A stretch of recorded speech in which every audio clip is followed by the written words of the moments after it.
build a dog out of sticks and twine. I can call you master, you can call me mine. Wrap me in plastic and make me shine. We can make a doll house, follow your design. You can call me mine.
Let's build a dog out of sticks and twine. I can call you master, you can call me mine.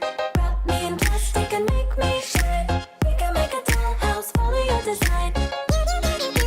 You can call me mine.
build a dog out of sticks and twine. I can call you master, you can call me mine.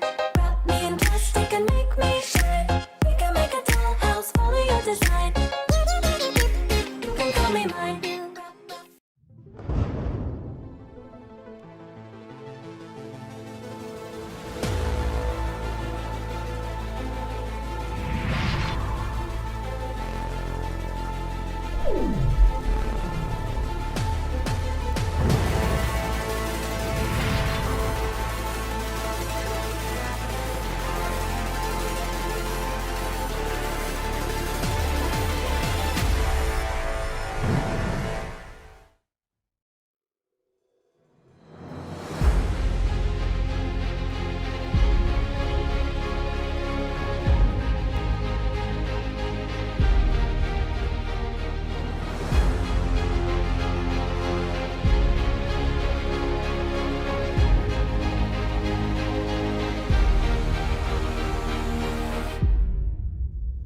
build a dog out of sticks and twine. I can call you master, you can call me mine. Wrap me in plastic and make me shine. We can make a dollhouse, follow your design. You can call me mine.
Let's build a dog out of sticks and twine. I can call you master, you can call me mine. Wrap me in plastic and make me shine. We can make a dollhouse, follow your design. You can call me mine.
build a dog out of sticks and twine. I can call you master, you can call me mine.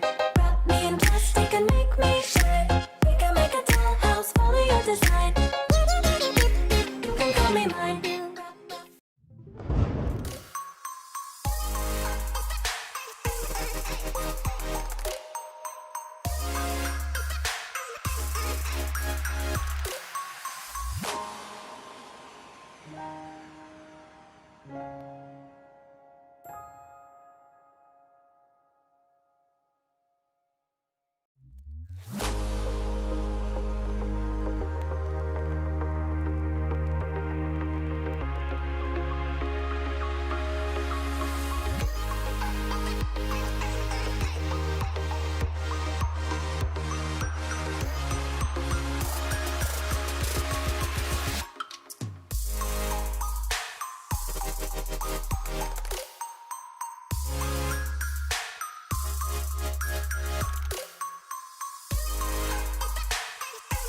Hello everybody and welcome to the AOC Masters Valorant Tournament. We are here for day 2 and Group B. My name is Mitch and with me is Tombiz, and we're going to be rocking through a number of games, not quite as many as we'd expected at the start of the day due to one of the teams biggity bailing out of here, but at the same time the teams that remain are still damn solid, Tom. I'm excited to get some good quality Valorant underway. Yeah, it's unfortunate, but in all honesty, the team that we've lost is probably the one I'm least worried about losing. I know that sounds a little bit harsh, but like realistically, this is a group where we're looking at AHQ and Bren as like clear favorites, I would say, to get out of the group. Obviously, we have seen Bren before under the 5 banner with a couple of new additions, and obviously, although I'm not going to lie and say that I've seen them play like massively over the last couple of months since we last covered them. If they've been picked up by Bren, they're obviously a team to watch. So I think we've got the good teams left. Obviously, Legend's going to have a bit of an uphill battle here as they basically have to beat at least one of the teams.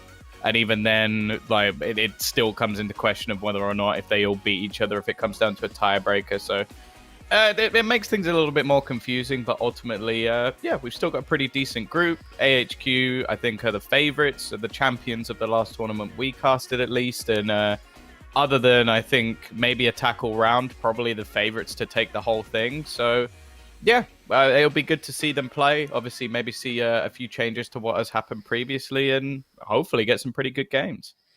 Well, exactly. Hopefully we'll have some solid games going down. Of course, for those of you that don't know, when it comes down to the veto process, we actually just have a randomized map. These are best of ones, of course, in the group stage. So it's not like you get these massive vetoes. You don't get to take out the map that you don't like or anything like that.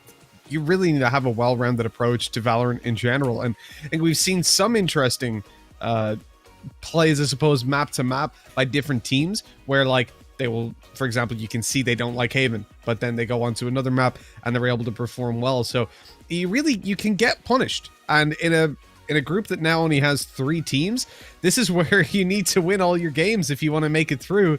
You have to go 2-0 to guarantee that spot at least.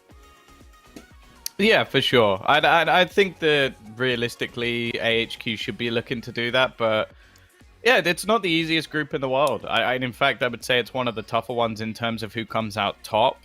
Other groups, I think, have like a clear favorite, at least in my eyes. Maybe Myth and SMG could have a bit of a battle between the two of them, but like Group D, I think, a tackle round are the clear favorites. But I guess we've already been upset with the group has been upset at Group A, where we saw only one word actually going straight out because of the choice of Haven, I believe, coming up multiple times. We then saw them finish the day on Split and absolutely battered their opponent. So, yeah, it's a shame. The best of one stage is definitely brutal, and I said it yesterday that I would kind of like to see it where both teams get a ban and then it randomizes the last map rather than just being completely random, because it being completely random can be quite harsh. Like in any other game, for example, if that was in like CS, you could end up getting a permaban of a team, and that would be awful, like truly awful. Like you just get a map that you don't play at all.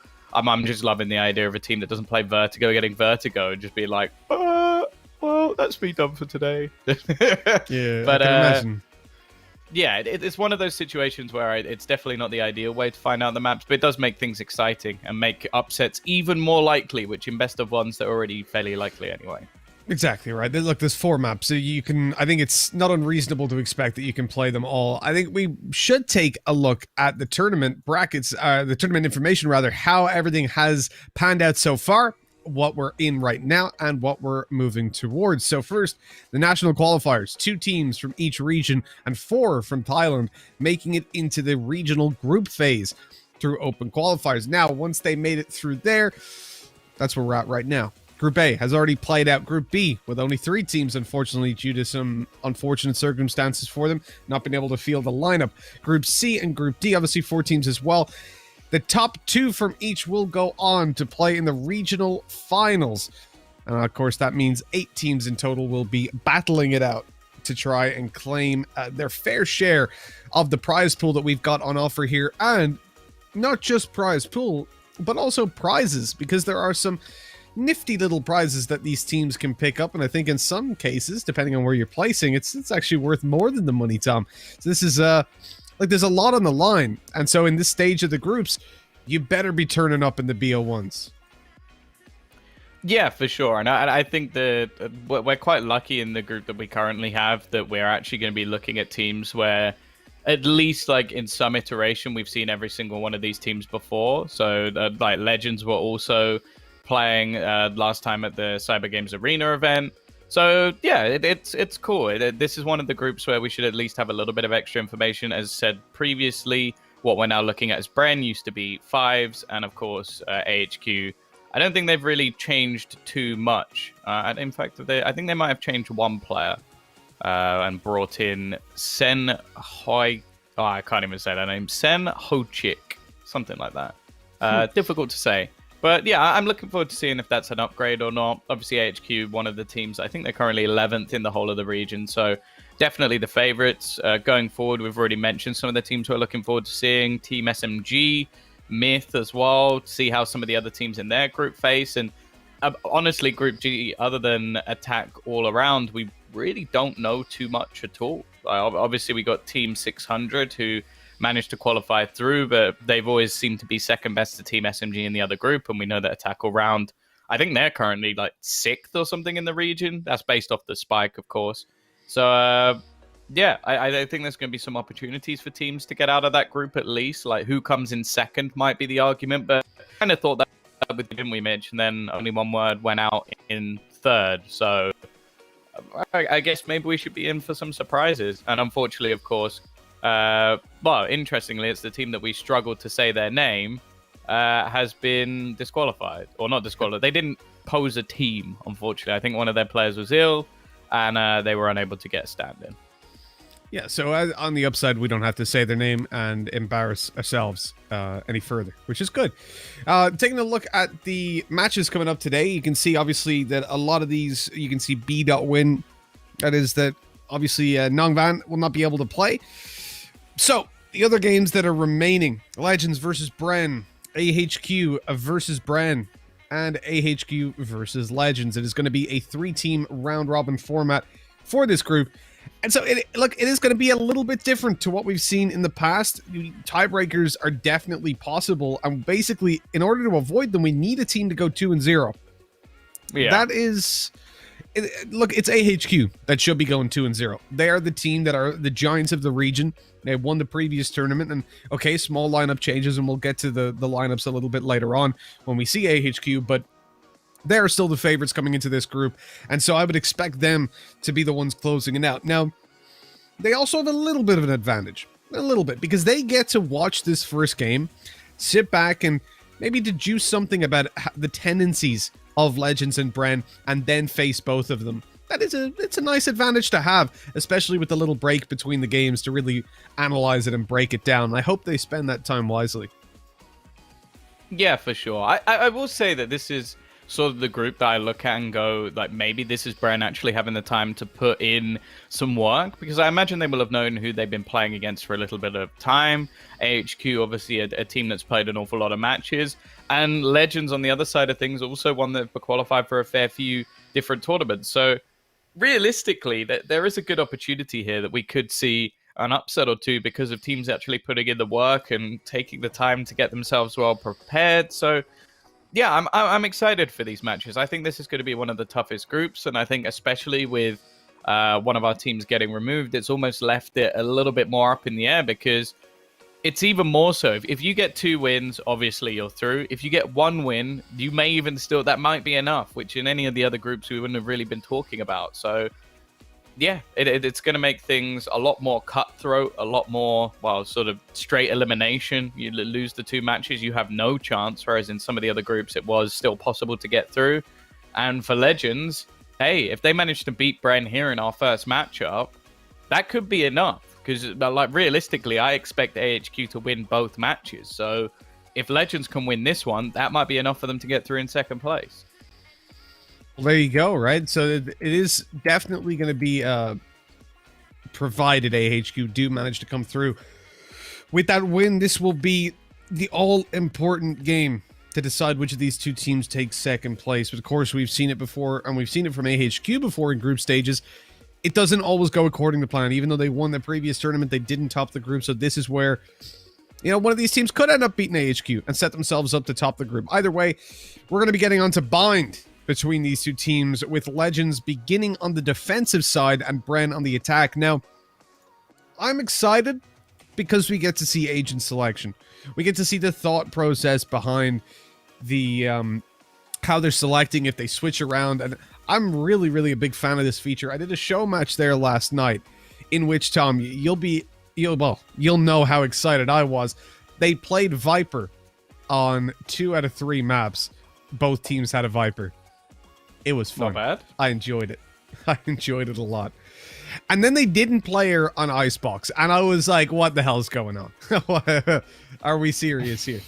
But, look, enough talk, enough chat, enough messing around. It's time to get into the game, and more specifically into the agent selection process. And you can see there's already been a couple locked in here, and we're looking at potentially a Brimstone coming out from Legends, which, although the majority of picks tend to be towards an Omen, on a map like Bind, you will see Brimstone a lot more frequently.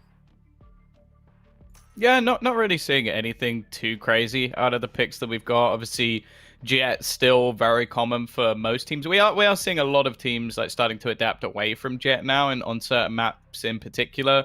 Another one is Brimstone, which normally you are going to be seeing an Omen, especially with positions like Hookah, where you can pretty much just paranoia off the whole area and get yourself an awful lot of map control. So I am going to be slightly favoring the attacker comp in this situation, but I do like the fact that we have a breach available on the defensive side. I think Legends picking that up could definitely make things more interesting, and pretty much just negate the fact that they don't have the Omen, because they'll have some extra flashes alone. So unlike yesterday where we had a few sort of more questionable choices, I think both the comps that we have here are fairly good. The one thing I will say is, according to the small amount of stats we have on VLR,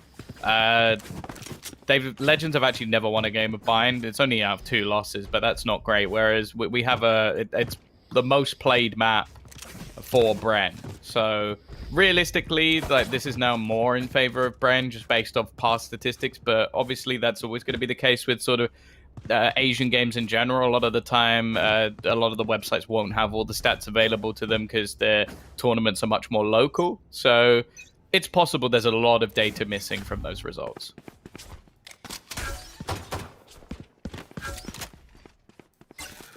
Yeah, you can never rely on the statistics within smaller regions. And ooh, okay, Edmund, he's swinging on out. He's looking for some kills and getting them. I like the frenzy buy. It's not something you'll see every day. In fact, I'd argue it's more frequent. Obviously, you'll see a ghost most frequently, but it's even more common to see a shorty than it is to see a frenzy in the hands of a Jet, specifically because of that beautiful dash ability. Now, they know he's close. I think he's seen the foot. He's seen the foot. Yeah, they know. They know all about this, but you still got to be quick on that pre-fire. There we go. Quickly finds one, because they'd seen the breach fall back towards the site, so they knew it was open to make that push happen. And Bren, well, it was going well until Ching got taken down by himself. Shine needs to try and get a multi-frag here, and in fact, they're just going to completely overwhelm him. Shadow was actually waiting quite passive while his teammate was being pressured. I guess maybe waiting for the Cypher to rotate in of Trolley, but well, a little bit disjointed in their peaks, and that's all too easy for Jesse Vash. Now, when we sort of first looked at this roster, I was like, I recognize that name. I recognized them from the last tournament. It was just sort of clicking in my head to work out that they were 5. Now, 5 did manage to get to a playoff spot in the last event that we casted, the Cyber Games Arena.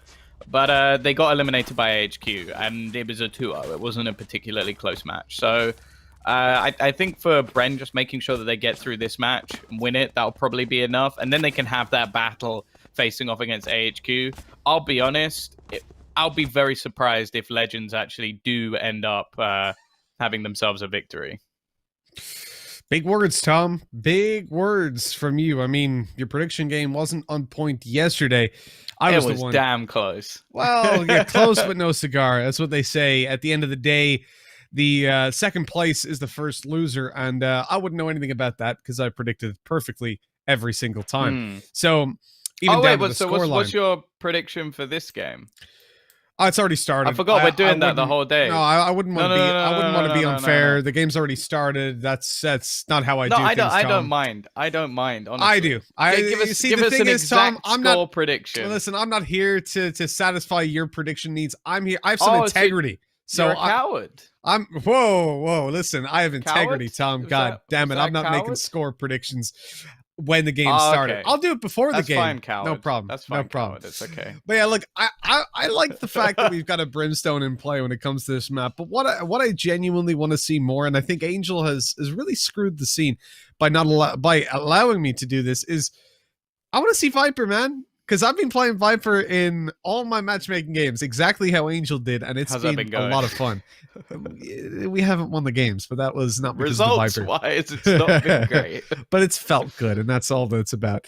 Now, I think we were also talking with Doombros yesterday. I had a little interview with him, and he said that the most underrated agent, and I played a little, or overrated, excuse me. I played a little mind game. I was like, let me guess what you're going to say. And it's Jet. And I think you could tell it's, his opinion at least, is that Jet's the most overrated by looking at the FPX comp, because they don't play Jet. They tried her in 4 games, I think, maybe 3, and then went, nah. And I agree with him in a way that he said he made the perfect point, which was that Jet is simultaneously the most powerful and the most overrated, because she doesn't allow you to play around your team too well. She doesn't set your team up. She plays for herself a lot of the time. Yeah. There's some things like, look at Mixwell, how he uses Jet. He will play for himself, but also he'll use the dash to open space for his team. He'll dash push into a site with the cloud burst. He also made a comment, which was quite funny to me, where he said, like, the smokes for Jet, you can use them on their own as actual smokes for an execute. And I was just like, oh, you think Liquid are watching, nay? You're trying to send them some more ideas. But it wasn't quite in the traditional like Brimstone Omen way. It's more like the fact that you can chuck out a cloud burst, dash into it, and you're all of a sudden on the site, block off some angles, and burst in. But yeah, I think we see a lot of these teams going for Jet, and I think that that's down to the fact that you're looking at a very young scene that's mixing players around a lot. I think it's very similar within Counter-Strike as well. And so they'll take the opportunities to allow individuals to shine, because they haven't necessarily got that massive tactical depth to them in terms of how they play off each other as a team. I think it's also dependent on actual teams, though. I think that, like, for example, you mentioned FPX, that they don't use Jet. They think it's overrated, but I don't think it fits any of their players. Yeah. Like, they don't have an aggressive operator player. Mm-hmm. Their operator player is fairly passive. Their aggressive player is Zipan most of the time, or Xiao, who both don't normally use the operator. So it's sort of like, I get what he means in the sense that for their comp, it is very much overrated. But for example, when we saw Link switch over to Jet in some of the matches that they played like a few months ago, it was revolutionary for their team because of how he played. Like, well, we saw him on a Sage previously, and he played almost passive and then tried to switch to the op, and it didn't work. Then he picked up a Jet, and he was able to be more dynamic with the movement that he had. So I agree in the sense of, like, in terms of like purely tactical bases, not so much. But that's not necessarily what you get when you get certain teams. I think, for example, players like Vac, if you look at him, I want to see him on a Jet all the time because of what he can do, not only with the operator, but also what he can do with the Blade Storm. Like, I think that he can single-handedly win rounds with that, which there's not too many ultimates when you're on an eco or when you're on a weaker buy that actually work as well as a Blade Storm. Like, sure, you can get into sight, sure, you can get plants, but that doesn't necessarily mean you win the round, whereas a Blade Storm, maybe a Showstopper can go in that bracket as well, can individually win you a round if your players are good enough. So I agree with him in the sense of just tactics, but I think that Valorant as a game is much deeper than that, and I think certain teams are making Jet very, very viable. I do, however, think the necessity for a Jet in a lot of teams is actually a hindrance, though.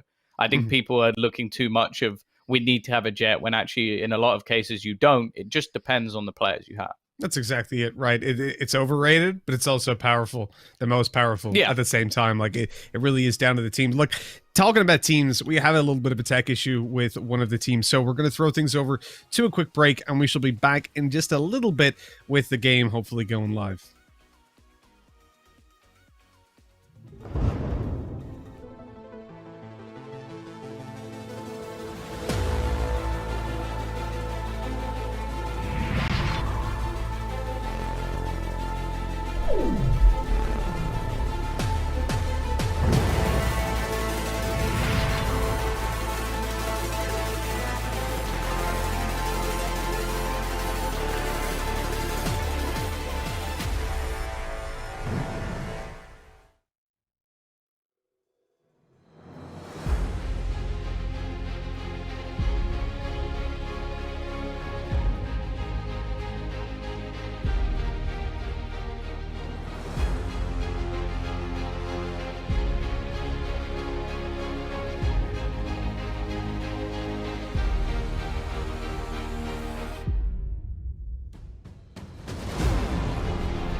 Let's build a dog out of sticks and twine. I can call you master, you can call me mine.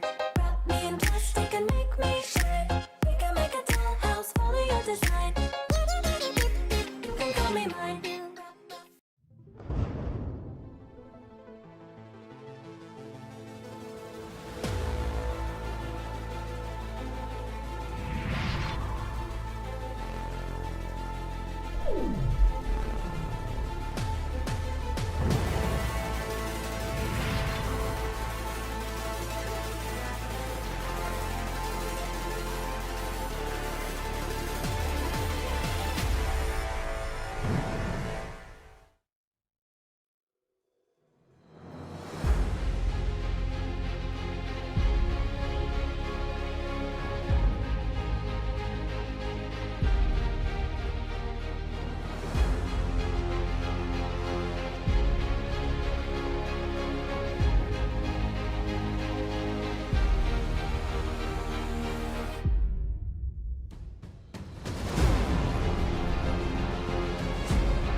Let's build a dog out of sticks and twine. I can call you master, you can call me mine. Wrap me in plastic and make me shine. We can make a dollhouse, follow your design. You can call me mine.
Let's build a dog out of sticks and twine. I can call you master, you can call me mine.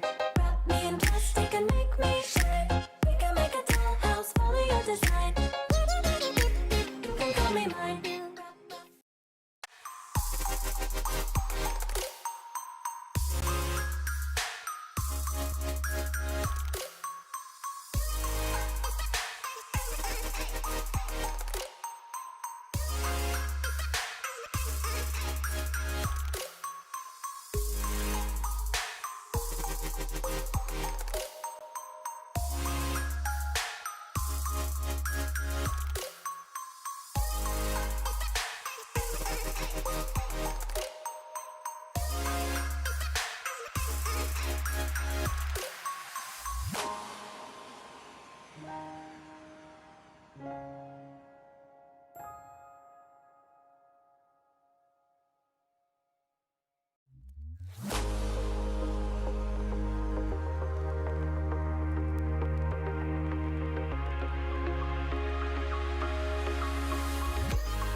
Well, the tech issues have subsided and we're ready to get into the game in just a little bitty bit. We've been waiting quite a while. Obviously, that pistol round went down, but then some of the players hit a little bit of a hiccup. And I mean, look, we're all about suspense here. We like to take a 10-minute break between we can have a round. break between each round. Just to really build up suspense. Now, look, we won't do it on eco rounds, okay? We'll roll those ones on, but Maybe. maybe. We might take a pause in the middle Depends round. how I'm feeling. That'd be interesting, actually, Tom. You know, I think this is the future of esports. And I'm giving Twitch some very bad ideas here, but that instead of a stream continuing when ads play, they actually just pause them. And so what you'll do is it'll be like the grand finals of a major event, millions of dollars on the line, 1v2 clutch, player peeks out, advertisement. And it's like, watch 30 seconds of ads to find out what happened in this play. They're just stuck there like... Yeah, in the like mini thing, he's just like ready aiming at the person, and it's like, buy the new I don't know. No, I meant car. the players had to stop. Oh, the players. No, that would continue on. So that would even sell more esports tickets, because if you want to experience it uninterrupted, you go to the event. I'm a genius. I am a genius. This is Yeah, this is the the way only to go. thing is, you're making the assumption that everybody's ads play at the same time, but they don't. So that would Yeah. mean that for each person we had to stop, and that would make the stream 478 hours long per best of one. So, Well, that would be a slight. it's a new system. It's a new system where they do play an ad for everybody at the same time, and then it the stream continues, but it pauses on the streaming platform's end so that it can continue once the ads are finished. To be honest, I don't think people would mind that as much. That would if be it better. was all at the same time, because rather than just every time you join a stream, the thing is, that's actually me now. Like, I'll open a stream and there'll be like a 10-second ad, and I'll be like, I'm not watching that stream anymore. I'll just close it. I'll be like, I'm out. Peace out. I've been there. I've been there. That's for sure. But look, That's why everybody should watch on Facebook. There you go.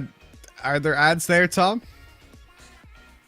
Sure, but better ones. Better ones indeed. So we'll be jumping into the game fairly soon anyways, and I'm excited to see exactly how things are going to be popping off, because when I look at these teams, this is going to be a competitive match. Same as yesterday, I expect this to be a very, very close game. I think that you have to be realistic when you're thinking about how some of these teams are at. They're going to be a little bit more puggy than what we've seen within Europe, certainly. But the reality is that they are still solid as individuals. Certainly, they've got the backing there to still deliver some solid blows. So I don't think a lot of people will underestimate teams that they've never seen before. But I think certainly when we get to AHQ, you'll see that they're a solid team. There's no messing around when you get there. Yeah, They've got a player named Milk, and that's because they're really cool. you can have warm milk. You could, but not for an extended period of time. You have to store it in a cool manner. Depends where you live. In Ireland, sure, because the sun doesn't exist. But say you lived in, like, I don't know, Dubai, I think your milk would be pretty warm all of the time. No, and it's in the fridge, Tom. You think they go, oh, it's hot here, I'll just store it in the sand? Like what? Yeah, it's a good plan. Oh, Make cheese. I need some more milk. It's been an hour since I bought some. It's gone off. I need. My cow's on fire. I left him out in the sun for 10 minutes. That's always been one of the things I've never got. Is like there's all the people who are like, oh, I'd love to move to Dubai. I wouldn't. I've been to Dubai. It's too hot. I don't like it.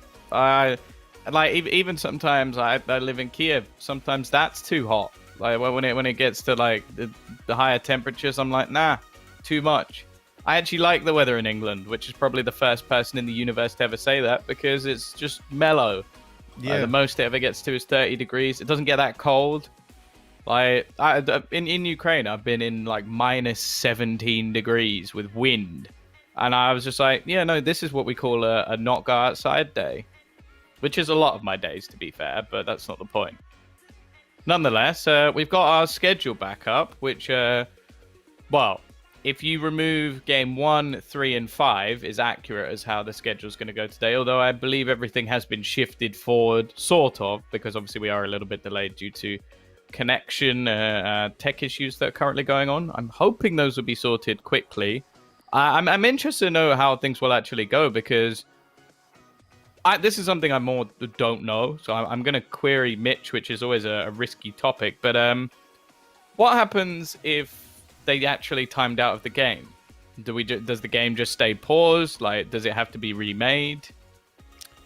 Well, you have to remake it, I think, if a player actually disconnects properly. So then they have to replay the pistol round, but in the same manner, I guess. Yeah, I would imagine so. Looks like we're back either way. Tom, one thing before we get into this game, I saw a TV. I've been shopping around, right? £250. Obviously, I'm not British, but I do buy on Amazon UK. So £250, right? I want to tell you what the refresh rate was. 400 hertz. It claims. That's not true. A TV. A TV. It says 400 hertz. Pretty good TV. You should buy it. for £250. I've never heard of 400 hertz. I don't know that exists. Well, yeah, I think my monitor was more than that, and it's not 400 hertz. Nonetheless, these pistols, SMGs doing quite well, cleaning up the eco rounds, of course, for Legends. It's just going to be about doing a little bit of damage that we'll be able to buy into the next round. That is a very good flash. You may not be blinded, but I can tell you for sure that he definitely was. And Dispenser will be able to dunk the last player out of the round. It's going to be 2-0 for Bren. But yeah, you should definitely buy it. Do a review. There was another TV I saw which the refresh rate was listed as gigahertz. So, is that 2 hertz? Maybe. I don't know, to be honest. Gigahertz, wouldn't that be 1,000? Well, it's just GHZ. Well, yeah, because you're 2000? talking about hertz, so a gigahertz would be... Yeah. 1,000. You'd be able to see things before they happen. Yeah, you're playing Valorant. You're like, he's gonna peak long in 3 seconds. That's what Tens has been playing on the whole time. We figured it out. We didn't realize. Yeah, because I've been thinking, because like, right, these other these consoles and stuff, right, they're pushing towards 120 FPS, and like, what's the point of having 60 hertz and 120 FPS? That seems a bit null and void, doesn't it? You're not going to capitalize. But either way, I say it's actually the same as having a console and a 4K TV, I suppose. Like the old ones. Or, you know, you could just buy an AOC 240 hertz monitor, which these players will be winning if they finish in the top 4. There you go. You could have just tried to get top 4. You would have to move country and change your nationality, but other than that, I'm sure it'd be absolutely fine. Nonetheless, we're into our buy round. It's an execution onto the B site. Bear in mind that the defenders now have proper rifles, but to be fair, the last round was actually taken fairly safe by the attacking side of Bren, so they have a few rifles of their own. Dubstep looking to try and rock the world of his opponents, but right now, well, it's just an absolute slaughter as there's absolutely nothing getting done. The defense was null and void. The retake was even worse, and you may not have predicted this game, but you said it was going to be a close one. I'm starting to question that. Tom, you're a man for really rolling the dice, aren't you? It's 3-0, for God's sake. But yeah, but that was a battering, and they had a worse buy. Yeah, I can definitely see. If you go into a bonus round and win it with 4 players alive, I'm already worried for the team on the defense. Oh, I'm with you 100%. I think you're running into the B site versus Cypher. You should be having a little bit of a tougher time. But evidently, it's not the case. Coming into this round, you can see Bren obviously going to be, light years ahead of their opponents. Legends are going to be in a tough spot, and I think the reality is aggressive plays is the way to go about this one. Didn't work out for them there on long. I think that was one of their better opportunities, right? You get a player coming around the corner up close. Guaranteed that one-shot kill. Dubstep's just racked him through the wall. That's unlucky for him. Now, at least 1 kill is found in the aggression down through a mid. That's a rifle retrieved as well, and so some potential to do damage later on. Now, saving this rifle isn't really going to be worth it. You'll have money to buy up in the next round. I think, considering the fact that your teammates have actually got weapons like sheriffs, it's worth going for. Additionally, Edmund is 1 kill away from getting his ultimate. If he finds this frag now, he drops that rifle, pops his ult. Come on, Edmund, do it. Edmund, give the rifle to your teammate. Give the rifle to your teammate. Okay, we're not communicating. Never mind. I'm just gonna throw this one away. Orcum, this is aggressive, but clearly feeling confident. Takes the fight. Now, is it Shinity or Shenenity? Shenenity? Shenenity. Either way, a silly approach to the round there, I have to say. They wanted hookah control, and they sent a player there with a classic. He could have just walked around to long, picked up the Vandal that Jet would have dropped for him, and then Jet could pop the ultimate. And now, instead, Edmund's going to have that ult for the next round, which He has an operator. He's not going to be popping it, or if he does, it's absolutely ludicrous. So now you're saving the ult for 2 rounds. Well, that's potentially, you know, another 3 or 4 ult charges. You'd be halfway there by the time that you go again. So that round was really just... That's disgusting. That round was thrown away. You know, again, one of these situations where a better team, better comms, and better thought put into the round would actually end up with a victory. But, hey, we're starting it out here nice and nasty. Edmund on the up. Oh, I thought he had that. Yeah, he probably should have done, but he'll get there in the end. A decent amount of damage coming in from the Hunter's Fury, but unfortunately only 1 kill. I think he actually tags 3 different players low. And we'll see whether or not anything else can come up for Jesse. Of course, already 4 rounds on the attacking side is not bad. We saw some very defensive bind yesterday, but I think that was more just some poorer plays coming in. But hey, Edmund, he's here to show his stuff. 3 kills with the operator. Very good round from him individually. Now we wait to see if they can actually build off this, because, well, there's going to be another thing that you're not going to be too happy with, but I just noticed that in this round, Dubstep hit 9k, and his teammates are currently on $500, so, or 500 credits. So, realistically, they didn't do a fantastic job of spreading around the money in a previous couple of rounds, but it seems like they're going to do a better one here. Dubstep also going to look to just buy up a Frenzy, and then use the Blade Storm going into this round, so basically making sure that their economy is built up. And I like this. Edmund now being aggressive on different fronts. We saw an aggressive peek through Hookah in the last round. Now it's going to be long, but instead, straight into the lamp goes Dubstep. And that's the first kill already. Make that a second. The A site is completely under their control. And we're only about 20 seconds into the round. Not a bad start. Not a bad start at all. I mean, just slingshotting back on into this game.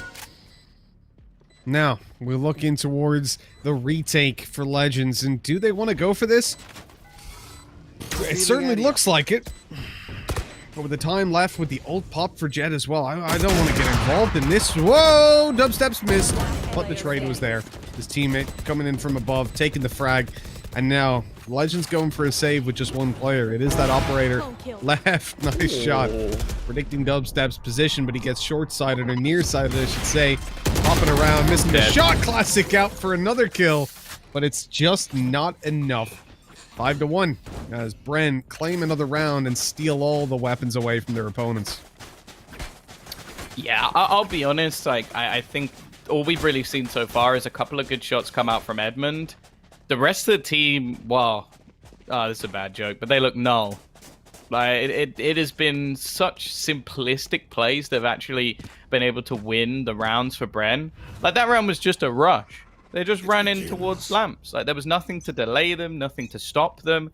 That's so easy for a team to do. And to get both entries, as said, within, I think it was like 15 to 20 seconds, that's unacceptable. And now they're going to switch things up. And this seems to be, this reminds me of old Kenny S. Titan, where it's just like, hey, Kenny. Nice, oh, what's up? It's like, are you going to drop 40 kills this game? It's like, well, I was aiming for 30. And they go, well, we're not going to win then. Well, let's hope it's not quite that bad. Well, he did have to carry Maniac, you know. That's a tough job. That's true. You know, I've managed that in a show match or two, but it is a difficult task. That is for sure.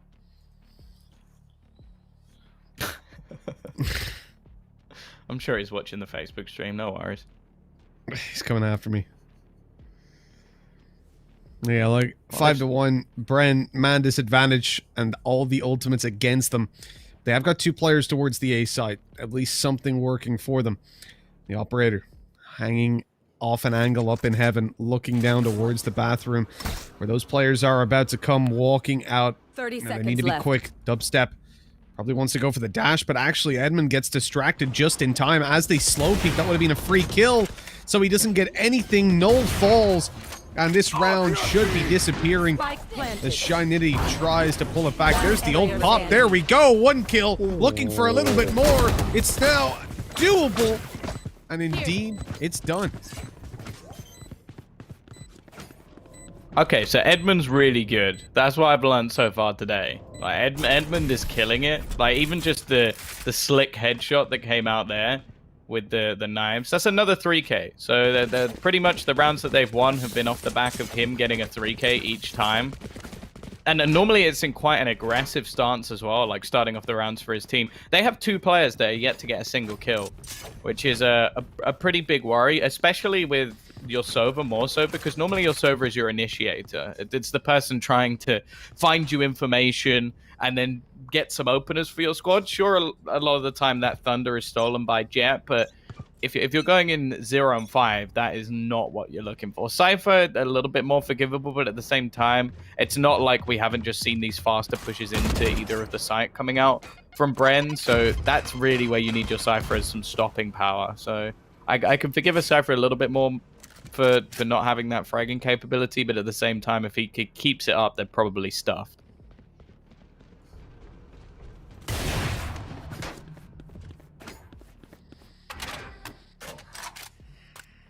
I do want to see what the direction is in this round. We did see a little bit of early presence towards B, but Legends, they've not rotated. They're sticking in on the A side. A couple of times you'll see some teams aggressively take bathroom in the early round over on the attacking side just to steal that ult orb away, and it feels like we're not seeing a lot of focus in towards that aspect of the game. Edmund, well, he's been good on the aggressive stances before, but not this time. Oh, you're dead. Oh, somehow surviving. Null gets away with a kill as well, and I think overall, you gotta be pretty happy if you're Null in that position, but unfortunately not if you're Legends, because they're in a 2v4 retake, and again, I think this is another instance where you just save. So kill Jet, win the round is what I've learned so far. It's not amazing, because the thing is, I don't even think that Bren have really had to do anything too impressive. It's just been off individual openers.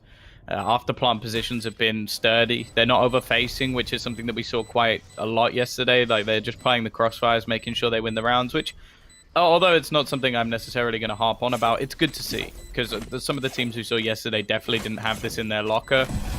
I think it's actually one of the reasons we saw only one word go out of the tournament, is that they were just not good in their after plants, which, well, a lot of that just comes down to practice. But 6-2, 6 rounds on the attacking side is already pretty damn good on Bind, especially if yesterday has anything to go on. Like, some of the teams definitely had weaker attacking sides, and well, you said, like, oh, it's only been 3 rounds. Well, it's now been 8, and I'm still in exactly the same spot as before. I think this is probably going to be a dominant victory, and it's a shame, because Edmund, when he's been put in the right position, has actually done a very good job, especially with the operator. Interestingly, they're not actually going to go out of their way to get it for him in this round. So even though they have a few players with some extra cash, it wasn't really enough to get them everything they need. So they've just decided he's not going to have it for this round, have to be aggressive with the rifle instead.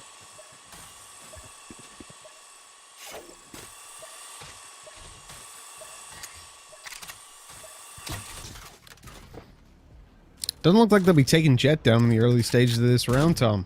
They're focusing in towards the B site. If that's the case, maybe they also win this round, if they can completely avoid the Jet. It's quite interesting to me. I don't know what you think about this, but having both Sova and Cypher on the B side, that's an awful lot of information play. I'll give a pause. You can have a think about your answer as they do go pushing into the site. It's going to be Dubstep to find an opener onto Cholly, although it is his first kill and a trade, and Shadox has been able to hold on to the crossfire. Full rotation now coming in, and still more utility to be able to delay this push from coming. Unless they go peeking into Dubstep, I don't really see how he gets a kill in this situation, but well, it seems like he will. The swing from Shadox finds him a frag. Still a 3v3, but there's only 2 players actually on this side of the map. They're going to have to get going. 20 seconds left on the clock to try and make their move. And they're allowing Dubstep an awful lot of space. The problem with this is, however, they need to clear out the remaining players. They need to get the spike down, and actually, there's going to be an orbital strike. That should be the round over. I don't see any way to win this, and eventually, Chivenity and Edmund will close. Well, he just tried to Goomba stomp him. He dropped on top of the Breach's head. I'll say that the hold towards the B side is interesting. I would imagine that we're actually only looking at that because of personal preference of the players. They happen to play those agents, and they happen to feel more comfortable towards the B site. If it was me, if we were in an ideal world where every player can play every position perfectly and comfortably, I would put the Breach over instead of the Sova. Obviously, you're always going to want your Cypher, or the majority of Cyphers, towards the B site. But you don't have an initiator. If they do start to push in, you have to play off the utility that you've got. You have the ability to section off fights. Whereas over on the A site, you've got a Jet to initiate those fights, and you've got a Brimstone who can make it more difficult with the smokes. Now, those smokes can't go down in this round, but oh my god. Edmund just keeps on going. He's already got 3. This man is ridiculously good, but he can't get the shot up close. And so we resort to the Hunter's Fury, which doesn't get a kill, but it forces the player forward, giving the frag over to his teammate. The TP, going to be fully committed to, and the plant goes down towards the B side. The TP ×1 just to split up these angles a little bit. There is a cam still in play for Choli as he goes to push out to the site. And so the Omen's objective here is just to isolate a fight, to take a 1 versus 1 if he's offered it. Oh, the timing couldn't be worse for Ching. There's going to be another round. And actually, he's starting to string a few together now, Legends. Of course, again, where we're talking about some individual brilliance that gets them off to a good start. And it still seems like some potential in a lot of these rounds, I guess you could say, especially if the timing doesn't go the other way. They are sending a player on cross to the other side of the map to go and try and retrieve the extra operator as well, so hopefully that will be in play in the next round.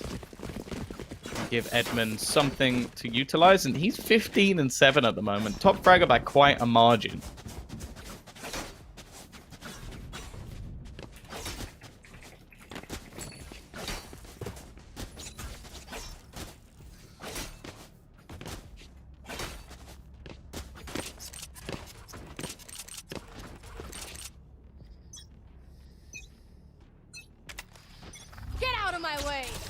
So, he doubted the close game, Tom. He didn't. Oh no, Edmund! Oh no, he dashed too late as well. He's left on 10 HP. At least he's got the operator, I suppose, but his dash wasted as well. That is fantastic return on investment for a boombot.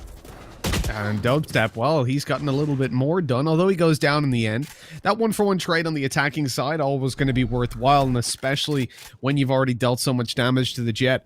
The rest of the team looking to move towards the A site, knowing that the rotate has come into play on the B site. Having spotted out Jet there earlier on, of course.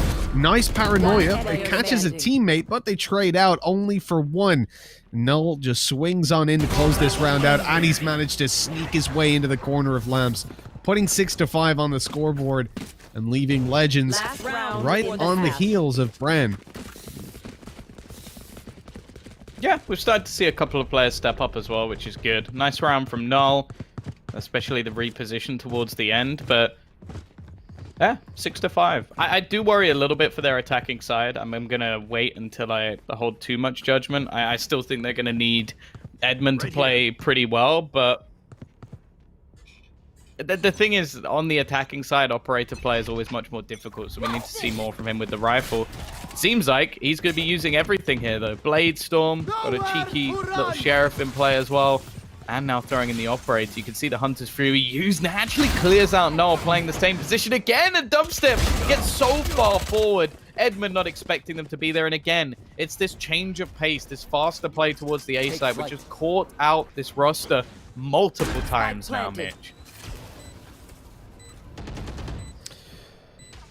Time after time. When you push and you plant, and it's time for after plants. Time after time, they've been going to Bren, and they've managed to close out this round, putting 7-5 on the scoreboard. Now, switching sides. I'll give you the Bren had a very good start into this game, but they have cooled down an awful lot.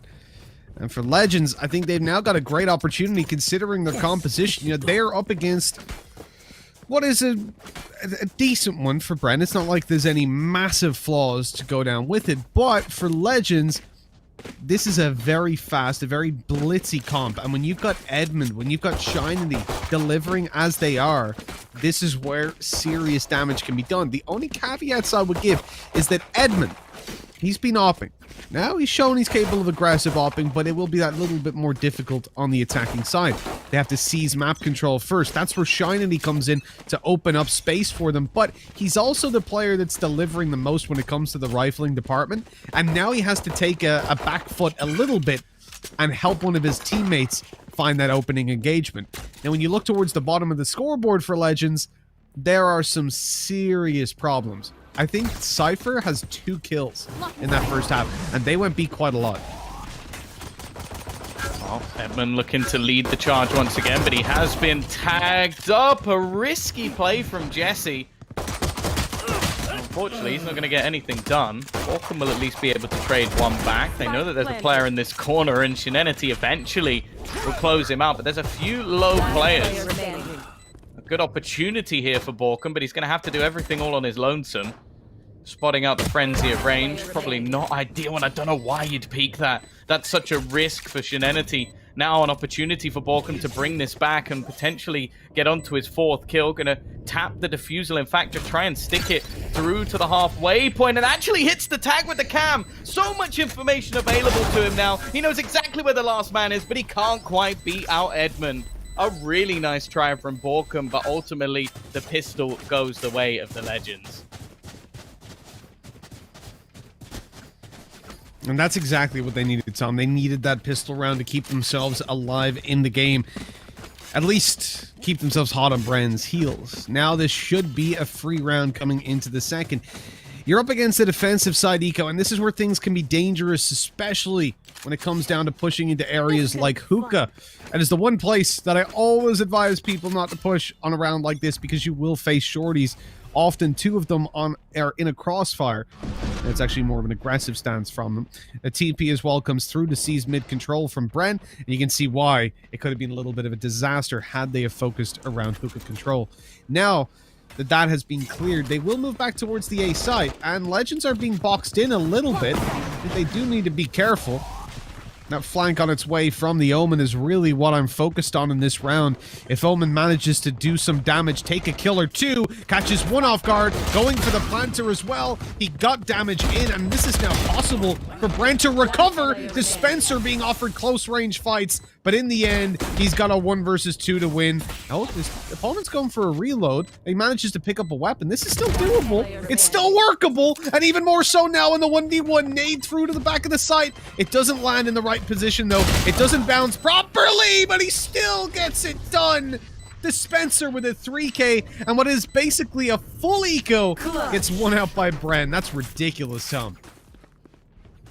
Yeah, that's not really a round that's acceptable to lose, and for Legends, they're going to be kicking themselves because now things become quite awkward for them. Money-wise, they don't really have enough to invest into this round properly, so it looks like they might just put a little bit into the pistols. And on the other side, wow, that's a big boost. That's an extra weapon kept. They can buy into the rifles earlier than they would have done. Interestingly as well, we see Bren almost exclusively going for Vandals, which that's very uncommon when we look at what we have nowadays in Valorant. In fact, people have almost sort of moved away as much as possible, maybe excluding a few individuals who are the headshot machines. Everybody's pretty much gone to the Phantom at this point. I think North America's a big part of that with how clinical some of the players have been, but realistically, that's a question. This is also a bit of a weird duel to have. All the way around the back, so much information found, and just look at how the attackers have now had to react to this. They were initially setting up for an A play, but, well, you can't really do that anymore.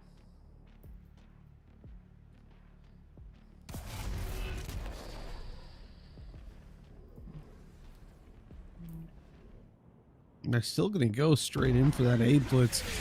Off the back of the smokes, the flashes, and I think for Bren, well, that's helped him out quite a lot. Just to spam through the smoke.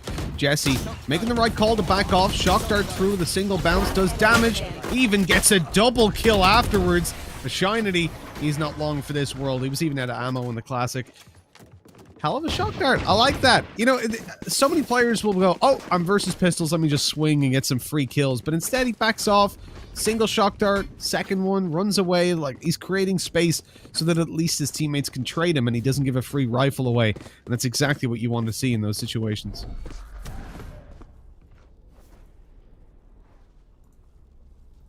Now 9-2-6.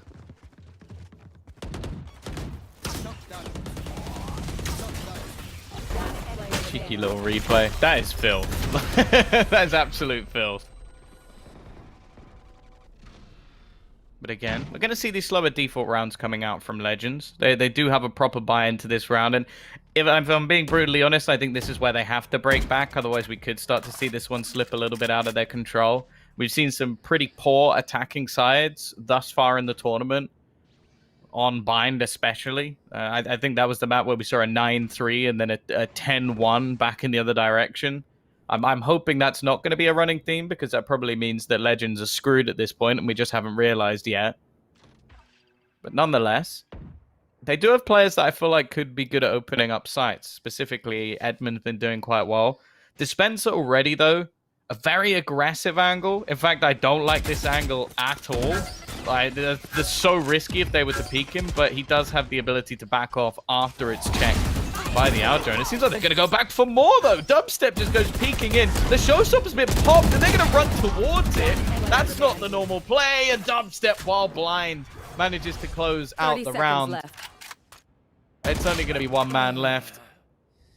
Somehow, Chody's managed to get into a pretty good position, but the problem is the spike is in such a powerful spot.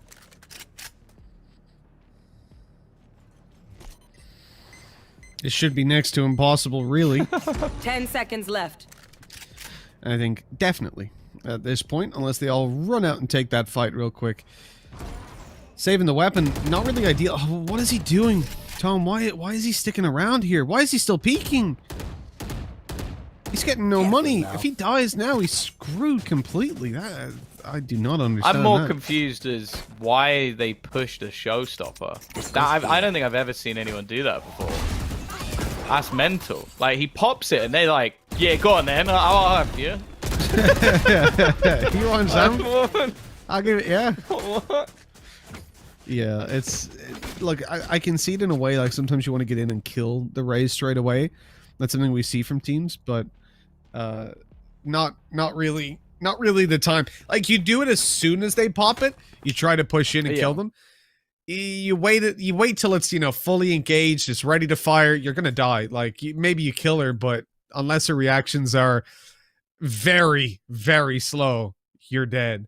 So, yeah. Weird decision, for sure. It's sort of like if you're on a battlefield and you hear someone like going, ah, you don't normally go towards that guy. That's the guy where you go, I'm gonna go fight this guy who's like sort of in the corner and like looks scared. I'm not gonna fight the guy with the massive hammer who's like screaming. You know, the ones that have it on like a chain and just like, like they don't even speak. They can't speak in words. They just make sounds. Like, you don't go towards that guy. Yeah, don't go towards Banks on a battlefield. Yeah, exactly. Me, James Banks. Me, God Hammer. It was a nice. Me go gym 8 times day. It's a nice little cameo from James. Disclaimer: James Banks might not be a caveman. Might not. Sources still debating. No evidence. Yeah, exactly. The sources of this tweet might not be accurate.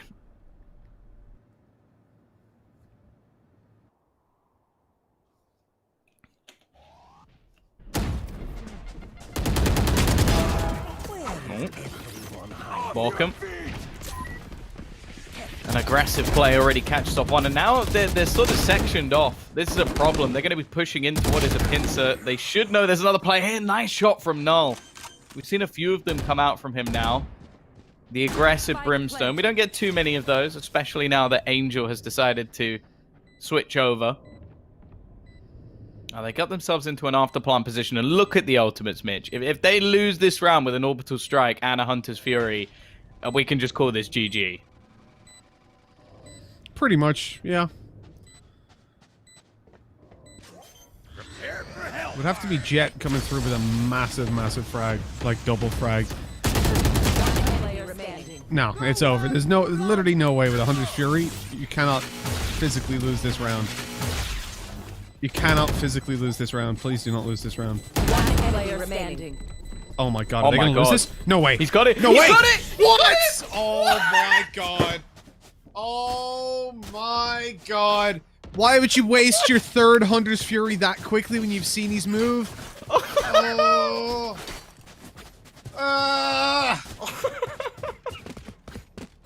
Well, yeah, GG. It's gonna be a close game, said Mitch. What the hell just happened? Tom, there was no way that he could win that. No way! Jesus. Oh god. Yeah, that was bad. Bad. You're being very nice today. That was one of the worst plays I've ever seen in my life. Yeah, especially because you have 2 ultimates that are used for after plants. I don't really think there's much more. They can't find the cam. It's still there. It's still on the wall. So Borkum could just... He's finding so much information. Oh, okay, that was close. But actually, Omen's fine in the corner.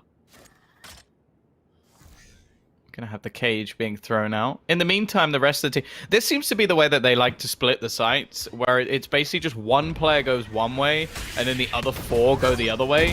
And thus far, it really hasn't been working too well, especially if you don't check your angles. Borkum will find one, but surely for Ching, there shouldn't be much he can do here, especially with the smoke wall going down. I do wonder, it looks a little bit disjointed. There might be a gap in there somewhere, but they're actually all going to fade before they get anything down. They were too slow. They took way too long. And Ching and Dispenser have combined to turn this into a 3v2. The spike's on the ground. They are going to find out where Dispenser is, but they should have known that already, if we're being brutally honest, because he just got a kill. Even still, it's left all onto Shenanity, and he only has 5 HP.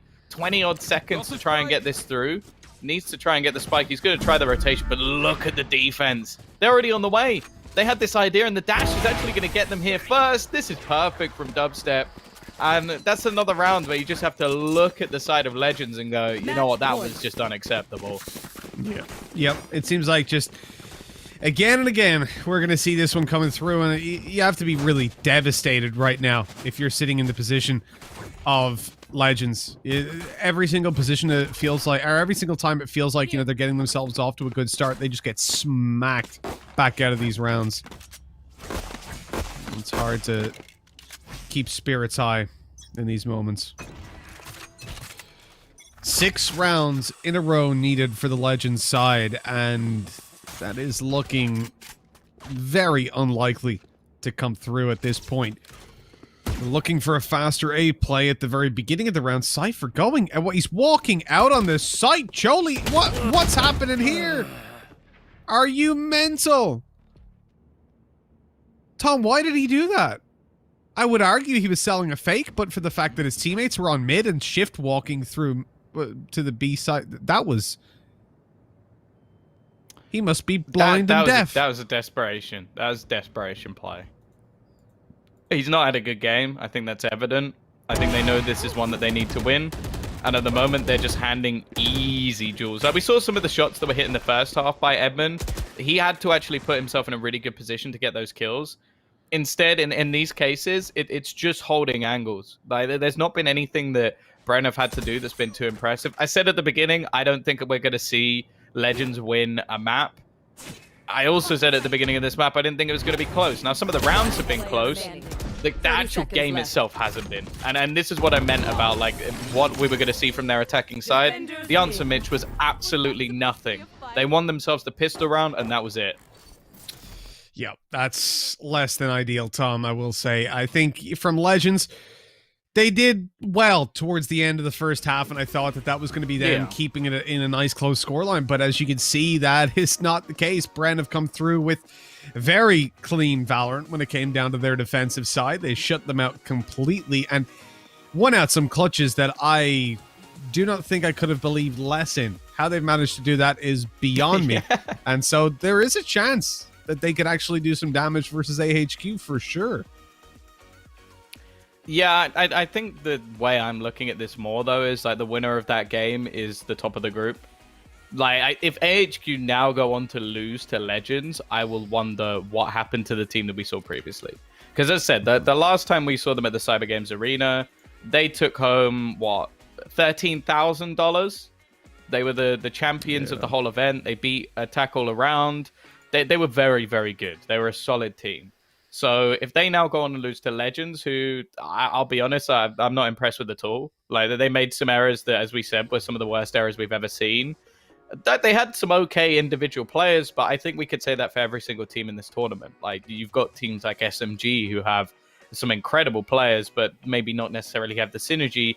That's the same thing here. And when it came to their attacker side strategies, they were as basic as can be. Like it was literally the 4-1, which is like that. If you open the strat book, that's like page 1. Like that's going, oh, okay, we split.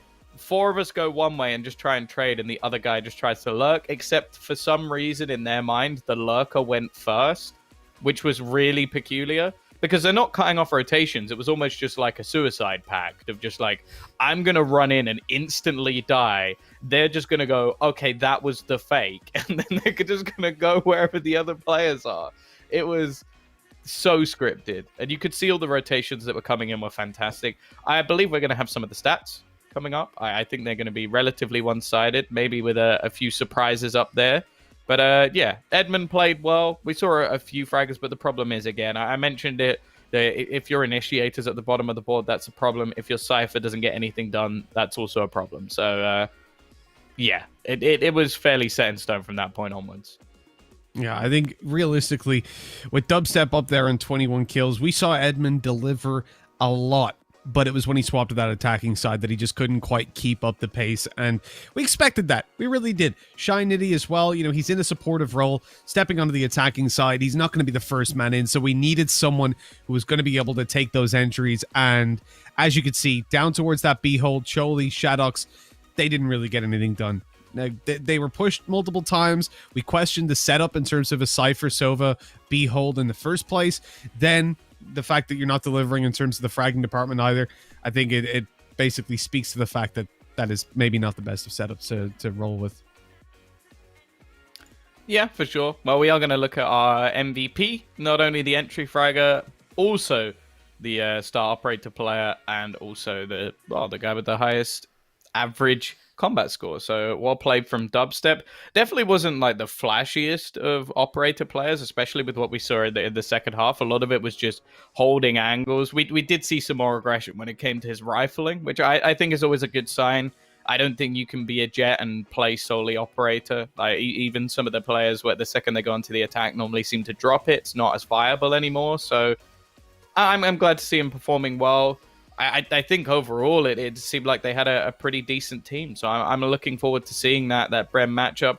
I also really enjoyed watching Borkum. I think the information that he was able to find on the Cypher was actually really pivotal for how easy that was for them. So yeah, obviously you are going to see teams that, like it says, the 1-0, but that is because unfortunately the team at the bottom couldn't field a roster. So they're going to have the worst differential ever possible, which is 0-39. So you have to take all of the statistics with a little bit of a pinch of salt. But that does put Bren up to 2 wins. Now, what we basically mentioned is that if you get 2 wins, you're pretty much through.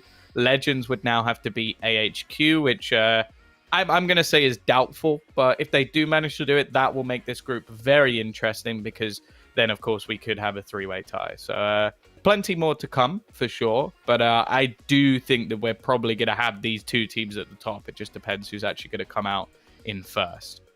Exactly right. That is the question that we have yet to answer.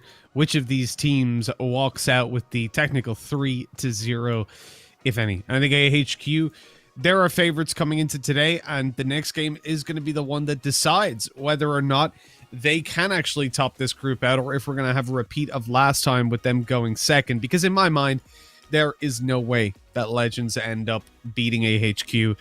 And that's the only game they've got left. Unfortunately, you can't even get that kind of sympathy win versus Nongwaen, although I suppose they technically did get it. A 13-0 on the board helps the round difference a little bit. But yeah, Tom, it doesn't look fantastic, really, does it?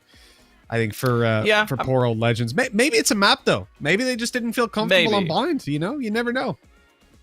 Yeah, the problem with that is, though, that even if that is, like I said, I looked at their stats and they hadn't actually had a win on it, so fair enough, but they don't have many maps at all. In fact, they have 8 on record. So obviously that's very, like, they'll have more maps played, but they're not currently listed on a VLR, so that's going to be one thing. But the thing with AHQ is they actually have a pretty decent map win percentage on every single map. So they're not going to get that sort of freebie. Maybe an Ascent could be a little bit closer, but even then the losses they've had are against some of the top teams. So we'll have to wait and see. Of course, we do have a couple more matches to come. And I believe, Mitch, we are going to be heading off to a short break. I believe so. It's time to say goodbye to the lovely folks watching along, but we're going to go to a break, and when we come back, it will be time to take a look at that Bren versus AHQ, the big matchup, the one that decides the top of the group, at least decides if Bren are going to get there, and that'll be coming up right after this.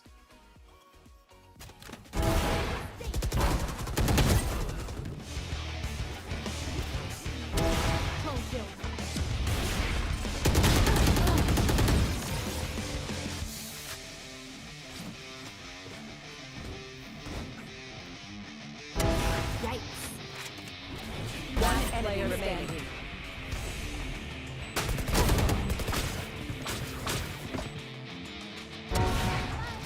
30 seconds.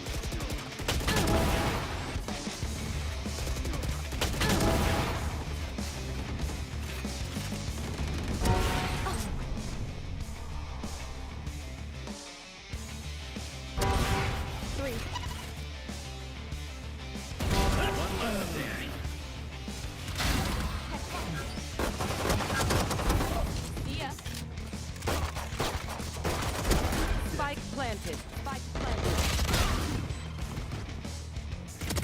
Player remaining. Player remaining.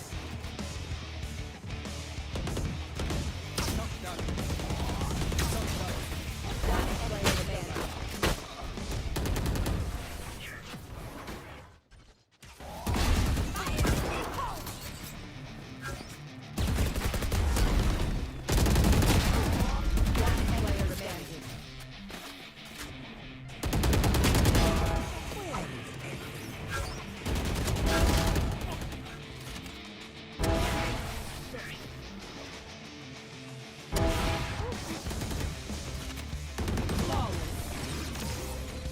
Defenders win.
Let's build a dog out of sticks and twine. I can call you master, you can call me mine.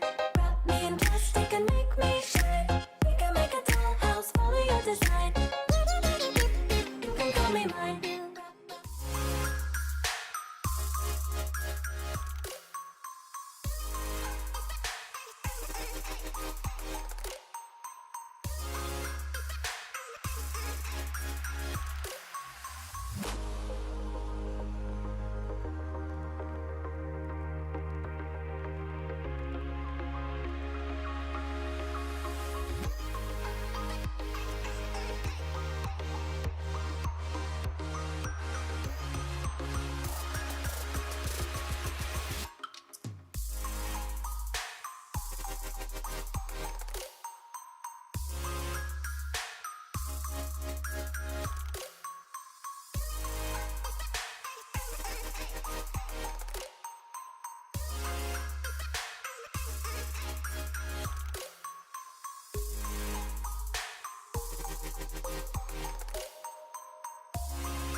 Welcome back, folks. We are ready to roll with the next game of the day. We're going to be jumping into Bren versus AHQ, and this is potentially the decider for the top of the group. So a very exciting game coming up. Of course, I am Mitch, and with me is Tombiz to bring you through the action of Group A and B. And I'm excited, Tom. I really am, because, okay, Legends, they let me down. They really did. I was expecting a lot more from them. I was expecting a close game. I wasn't. All right, but I don't think I see a way in which this game isn't close. Bren did well there. AHQ, we know are solid. I'm expecting a tighter game than what we just saw, let's say. Yeah, I'd hope so at least. I think realistically, I'm still going to favor AHQ just from past results and past like matches that they've had. Like they've been facing off against the top teams within the region and been putting up good results, like beating the likes of Myth Attitude, even beating T1 Korea, who we've heard a lot about Korea and how they're like the up and coming. They're the region that could be to beat NA, beat EU. We don't know yet. Like this is the first sort of FPS game that I think they've probably taken under their wing and given it a go. And that you look back to the likes of Overwatch and some of the Korean players are absolutely insane. So realistically, that's a pretty decent result. Even if T1 Korea aren't the top of Korean teams right now, that's still a big result here and there. Losses, they played against like Absolute Jupiter. So in terms of like top matches, that's where things get interesting. Now they have actually played against Bren before, and well, Mitch, there's not something that I say too often, but it was a draw. So it was a best of two, which is something I've never really been a fan of. But yeah, it was a 13-9 victory for AHQ when it came to Bind, and a 13-7 victory when it came to Haven. So that might give us a small inkling depending on the map. That was in September, so they've had some time to sort of work on things. But yeah, that pretty much agrees with what you said. It should be a relatively close game.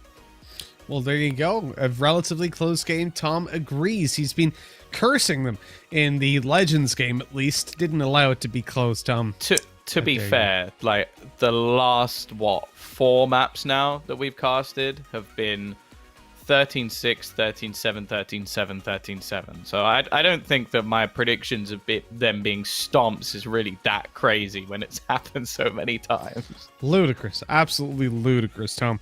So we move on to this game. You can see the schedule there. Obviously, we've had some unfortunate mishaps with the Nongwaen lineup, but we will be rolling on with the rest of the teams. And we've already had a 13-6, scoreline in favor of Bren Esports. Now on to AHQ versus Bren. And that'll be the last game for Bren of the day as they then go and take a little bit of a break while AHQ challenge Legends. That will be an interesting game and one that I expect to have us done in time for tea. So, this is the one that everyone's here to see. This is the exciting one, determining who tops the group more than likely, certainly determining if Bren will be making it through to the playoff stage. If they lose to AHQ, and then AHQ lose to Legends, it will be a very confusing tiebreaker, and it will not be fun. So, Tom, are you excited for this game, and who are you picking as your favorites? I'm still going to go with AHQ, I think, just because of what we've seen in the past, but I think it depends on the map. As said, like, we've literally seen these two teams play, like, not that long ago, and it was a relatively close affair, like, both teams taking a map, so realistically, like, I think that's going to be possible again. I'm looking forward to seeing more of a Dispenser. Like, they looked pretty decent on the last map, and I think that's the thing, really. Like, we've got some good players on either side. It should be relatively close, and hopefully we get a good game. I remember watching Milk previously, and he was fantastic. I think he played the Rays for the majority of the last tournament. I don't know if that will have changed too much since, because although there have been changes to Rays in terms of the players that like to play Rays, I don't think we've seen too many fall off of that. In fact, we've actually started to see more players actually pick up Rays, so it's possible that maybe the operator player has opted to try and switch things over. But yeah, obviously both of these two teams are gunning to be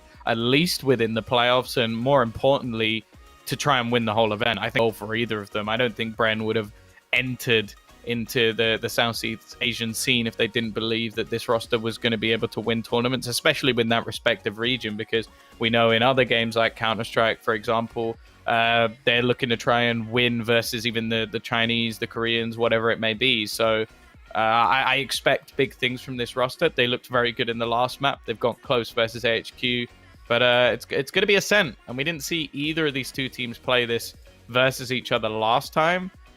Both teams do have a record on this map, but as said previously, Ascent is not the greatest map for AHQ. Currently 5-4, 56%, which considering that is their worst by, well, actually not by that much. And then on the other side of things, it's actually also the worst map of Bren. So if anything, that's a bit unfortunate. Although Bren have only ever played one map on record of Split, so I suppose, and they won it, so that record's a little bit biased. But they're 2-4 on this map, so yeah. If anything, it should still be close. I'm going to edge it slightly to AHQ, but I'm looking forward to this one. Well, I mean, I am too. I think AHQ have to be the favorites, no matter what. Ascent, as you said, maybe not the best of maps for both of these teams, but at least they're on equal footing.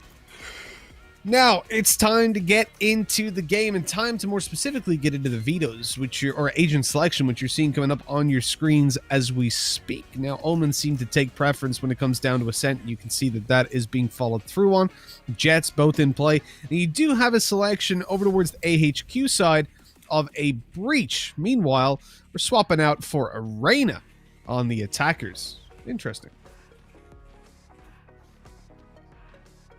Yeah, I think we see that quite often, though, when it comes down to this map. Like, a lot of players will move away from Rays and end up on Arena. I think it's a map where especially the ability to flash yourself into specific angles and it being quite open, so the dismiss can be fairly valuable. I think also Rays in general on this map, like, there's a few plays that we see quite regularly, like if you have the paint shells that go into the short A side of mid, or short B side, sorry, of mid, from short A, but realistically, I don't think there's too many avenues where that agent is too successful. So unfortunately, that means we're going to see a slight move. Also, Milk actually now interestingly playing on a Jet, so maybe taking more of the operator role away. I'm pretty sure last time that wasn't the case, but that might just be me remembering incorrectly. It was quite a while ago that we did that tournament. So yeah, I think this is going to be a good one. I don't think there's anything, again, too crazy about either of these comps, but I like that both teams have gone for different strategies. So you've got the Breach in there looking to try and set up a lot of players, and on the other side, I would say it's a little bit more brawly. Scrappy, brawly. These are words that we'll look at, or look back at perhaps, and wonder, are they true? You never know, Tom. We could see just pure tactics start to finish. That right there, not necessarily what I'd expect. You know, you get Arena running straight up through mid. It's not not necessarily the best of starts. When you lose that fight, you end up in this spot now where you got to just converge on a site. And 4 players moving in towards A. They've already droned it out, seen the close corners are clear, so they're conscious of someone being that little bit further back. I like this approach. You've got a paranoia ready to be deployed. Oh, both paranoias going out, though, canceling each other out, essentially. Over on the site itself, 30 seconds you have left. actually got Io able to pick up dubstep and fade back, leaving it into a man advantage for AHQ, and it gets extended even further. The worst part about that is that's the spike drop, and now they have to go and get it. As Borkum tries, he falls, leaving Ching to do it all, and unfortunately, he cannot get it done. 1-0, as we start out with AHQ taking the pistol. Yeah, good start for Milk, of course. A bit of a quieter start for some of the other players. I kind of agree that obviously Dispenser going down early definitely seemed to be a bit of a burden, but I guess the way you're sort of looking at that Reyna is, especially in pistol rounds, you want to be quite aggressive. If you buy a Ghost, for example, because you can get the armor for free if you manage to actually get yourself an opening pick. So I assume that the plan for them is basically just allow him to be almost overly aggressive and see if they can get anything done. Real focus on mid control. Of course, a lot of teams do give this up for free, and I like the attempt. I guess it was just more of a distraction play for the rest of the roster to actually get into position. Now, Rainy actually only has himself a pistol here. It's more on Kant to do the majority of the damage, and he will do just that. 3 quick kills, 1 man standing, and wow. Dispenser's on the wrong side of the map. Revealing area. Yeah, Dispenser seems to be playing a very individual style, shall we say. That pistol round, walking up middle. No support, no intention to take that map control by his team. It's him going out to try and find the kills. And then the same thing here, right? He's lurking over towards the A site. His teammates push out, they die, and he's left to try and find something late.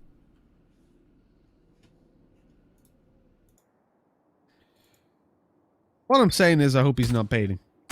If anybody would be able to tell, it would be you, Mitch. Either way. That is true.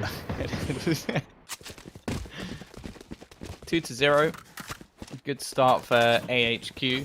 A little bit of damage taken in the last round, and you're going to see them probably play this as more of a bonus round. In fact, the weapons even that they're buying up are, well, what we would call less than ideal.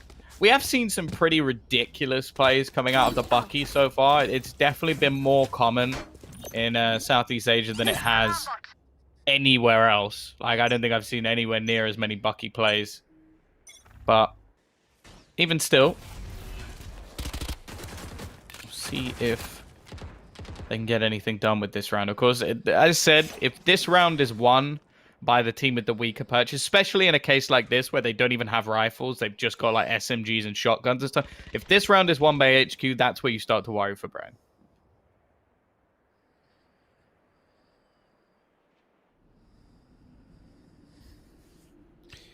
Yeah, we mentioned it before, we mentioned it again, and I think that honestly I can see it happening with how things have gone so far. Looking towards how this round is set up. I do like the fact that we've got Reyna going for the short control with their team here just tucked in, waiting for someone to peek out. They're playing this very slow, very cautiously. They know that the weapons they're up against could be that little bit, or will be that little bit of a lower caliber versus what they have. That's why they're so content to take those fights on towards the bottom of middle, because they know that player probably doesn't have the best of weapons.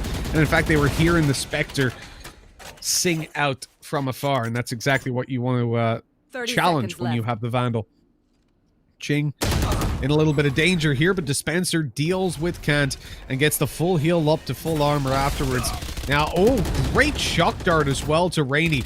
That predictive one that had been thrown out, presuming that player would be exactly where he was.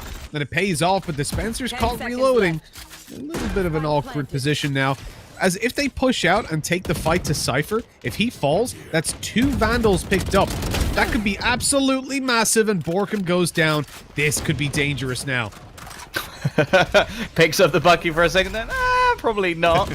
Ching has at least been able to keep things going, and they are starting to pick apart now, these remaining members. I almost wonder if it might just be worth trying to hold them into the site, but with Milk finding 1 more kill, things are starting to become questionable. This is already 3 kills. Now, bear in mind, they had very little invested into this round. So realistically, they've got a great chance to break back. But I guess for Bren, a win's a win. They've got themselves over the line. They're onto the board at least. So far, there hasn't been a crazy amount of money built up for the defensive side either. So the purchase they come up with is just going to be the straight up rifles. Ultimate's yet to play too much of a part. And I would sort of wonder if maybe this was a round where it might be worth Milk just actually going for the Blade Storm rather than investing into the Operator. But I guess the way you have to look at it, Mitch, is like if you're confident in your own purchase, you kind of stop worrying so much about the economy game and just focus on actually winning.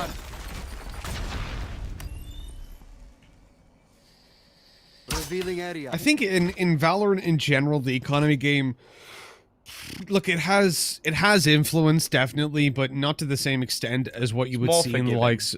Exactly, it is, and the reason for that is was even at if you look least. at the pistols, they're much more usable. Deploying drone.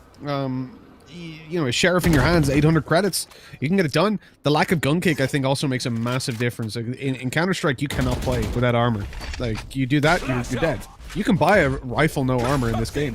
It just means you'll die quicker, but you have just as much a chance of winning an aim duel, with the exception of the fact that, you know, 1 or 2 bullets less is needed to kill you. If you're going with those headies with a Vandal, it's just fine. And certainly if you're going with an op and taking shots like that, 2 quick kills coming in for AHQ.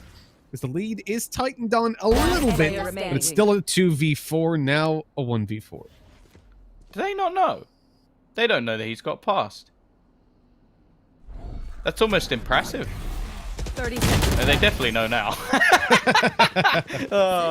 I'm pretty sure from his point of view, it must have been they know I'm here. Because they should have done. Like, Ching shouldn't have been able to get there without anybody knowing at all. But somehow he did, and then the paranoia just gave it all away. The worry for me as well is we've only actually seen 1 player turn up just yet. Like, Ching is on 7 kills, everybody else 1 or less. Borkham was one of the players I really enjoyed watching in the last map, but as said, like Legends, I don't really expect too much from them here.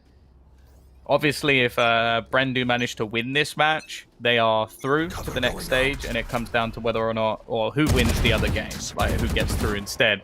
The problem is, it's not exactly going too well. Hero is going to start things off with an opener, and these small pieces of aggression that are starting to come out from AHQ, I think are only going to get worse. For me personally, I think this is the scariest map where teams get overconfident. Like, we've seen situations of someone like Artist, for example, running straight down mid, just because he's so confident that he'll win the individual fights, and to be fair, a lot of the time he does. This crossfire, though, is filthy. I like this turret position because you're going to spot out Io at the back of the site. You're going to know he's here. But this turret is just going to block the bullets, and it makes this crossfire so much more deadly. That's basically, I think this is what the idea of the turret was from Riot. That's why it was initially changed, because it was meant to be used for crossfires, and people were just using it as like a warning system. So now it's almost for its intended purpose, which is slightly more scary, if anything. Well, this round, it's over and dusted. Over and done with, rather. Done and dusted. I do like, one of the things we touched on a little bit was that opening duel, right? You had the Omen versus Omen fight. But somehow, Hero went into a fight versus Ching, where Ching walked into a one-way. The smoke had already bloomed, right? He knew exactly what was there, and he just stepped right out and allowed himself to be taken. He's like, Jesus, take the wheel. And it was a crash. There was nothing there. He just let the car take its own control and went into a ditch. He's gone. He's dead. And, you know, It was at his the moment, time, though. well, exactly. Without being too rude to the other players, you know, Ching is doing the majority of the work. So when he goes down straight away to a fight like that, makes me nervous. Take flight. I think the next closest player to him has 1 kill.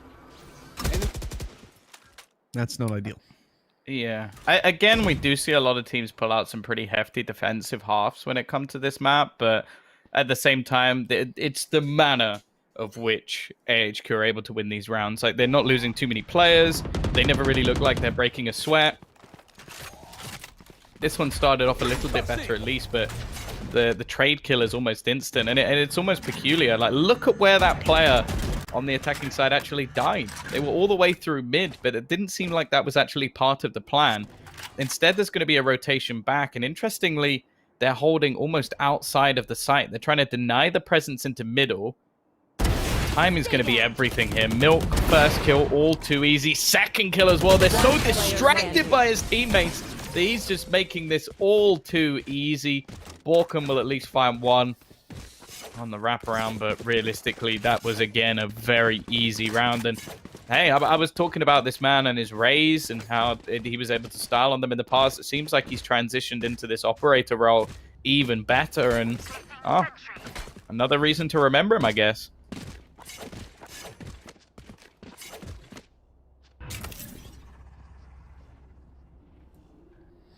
I will rip the light from them.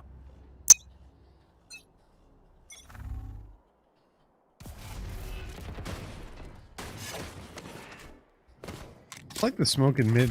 I mean, you gotta realize when you're not in a good position to take fights like that. That would be one of the times. You should realize that. So the smoke in mid allows you to get through, right? You gain a little bit of control. When you're in a position though to just swing wide on a main with a pistol, it's odd. Some of these fights are just not making sense to me, Tom. I'll be honest. You know you're against pistols. You swing out in the open. You stand there. You kind of just try to take the fight. Be Hodor in this situation. It just seems unnecessary, really, doesn't it? You look a bit like a short Hodor. For you, Tom.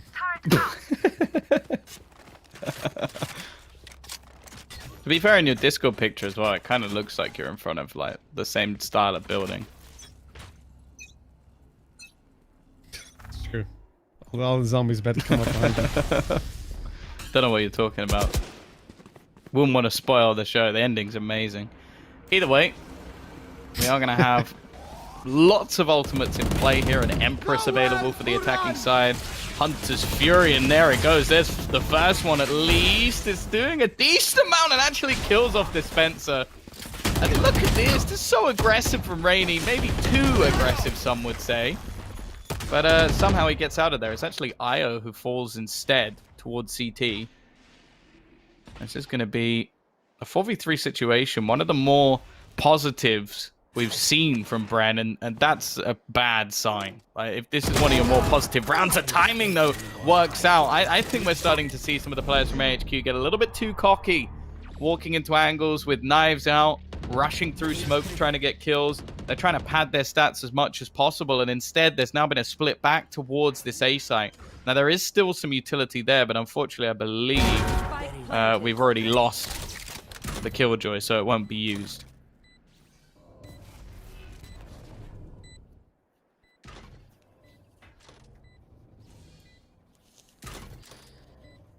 I think, you know, when I look at the AHQ, again, the save is probably what would come to mind, but with 6-1 on the board, you're like, probably just go for it anyways, right? And Rainy's found the opening. Now you definitely go for it. You rush on forward, see if you can find some kills real quick. Ultimate going to be committed to this. This is a massive play. They know exactly where one of the players is now, at least. Going to be tapping that down there, but pushed on the site itself. Rainy needs to provide some cover. That player's about to die. Rainy gets one, runs out of ammunition, and he can't get there in time. Good damage done. Jesse dies to the spike as well, actually. That's not terrible. Yeah, and the thing is for the defenders, they won the last 4 rounds so cleanly that their money's absolutely fine. They still have enough money for this round, probably enough for the next as well. So this is crunch time for Bren, because that round was way too close. Even in the 2v3 situation, it looked like it was going to swing their way. And if anything, I think if Rainy has enough bullets, I wouldn't have put it past him to get that kill. But hopefully that'll be enough to put the wind in the sails of Bren. Get them rolling a little bit. Milk, though, looking for the fight, and wow, he's been fantastic so far. Other than like a few silly mistakes, like walking into angles without his gun in hand, his actual individual play has been superb. And just look how comfortable we're seeing AHQ being with just taking map control. I mentioned this yesterday, that some teams seem to play like an almost old style of cash like Envy used to, where it would be the French side just aggressively taking map control that realistically you shouldn't be fighting for. They're more than happy to do this on the AHQ side, and that only comes from being, well, very, very confident. Confidence is the name of the game, though, right? I mean, especially when you're a team like AHQ, you've got to feel like you're the best on the server. And I think that's something that best teams in Europe, best teams in any region are going to have in common across many, many titles. If you feel like you're going to lose, well, you're probably going to lose. I once had a friend who went on a 30-day diet. He was going to eat nothing, fast, 30 I should seconds say. left. Nothing for 30 days. And, you know, the important thing there was to believe that he was going to do it. And he did. We told him it wouldn't work, but he believed. It lasted 5 days, but, you know, that's more than I would have made it, Tom. That's a lot more than I would have made it. I can barely go 10 minutes. 10 seconds left. Fantastic. Spike planted. Well, the 3v2 situation, once again, they've managed to get themselves onto an after plant, and it seems like maybe a few of those cockier players have started to bite them a little bit here. Fault line through, and a nice shot from Ching. He's still at least carrying on, but Rainy trying to do this all on his own, and both players are actually relatively low. He's got a real chance of getting this done. It's more working out where the second player is. And Ching again, a triple kill for him. I'm sure he's still at the top of the board overall for frags. He's been fantastic so far. We'll actually joint with Milk. But as mentioned, now comes another buy. So they still haven't been able to break the economy just yet. They're not really building up too much of their own because they're only having a couple of players surviving each time. So the pressure's not off yet for Bren. They still want to be getting towards like 4 or 5 rounds as a minimum on their attacking side, even if they do think they're going to have a solid defense. Claw through them. You don't want to allow AHQ to have too much. Cover going Exactly. out. Keep the leash nice and tight. Don't allow them to run away with the game completely. We've seen a few times that the attacking side on Ascent can actually build up a pretty decent scoreline. And whoops, there's the dash. That was so well handled. Flash, dashed, and Ching comes in to get the trade. Didn't even need to be a trade, though, because Jet survived that on a trickle of HP. Must be very close to 1, because I can't even see the pixel. And with the man advantage now to play with, Bren are rocking it.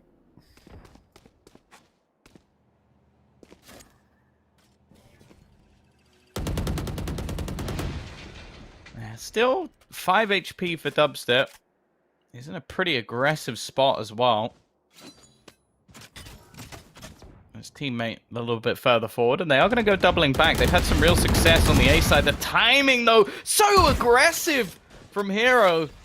And he gets a double headshot. Doesn't take any damage as he swings out onto them as well. The spike's here and hasn't been able to escape. 30 Trapped in the seconds corner. left. It will now be the flea, but just look how much time. 25 seconds left. This has to almost be a fight for the remaining players. I realized where he is as well. Hero's just doing everything all on his own. 1 player remaining, and IO will close the round 7-3. I really like the re-aggression, but I do not think that peeking into that angle, they should have got away with that much.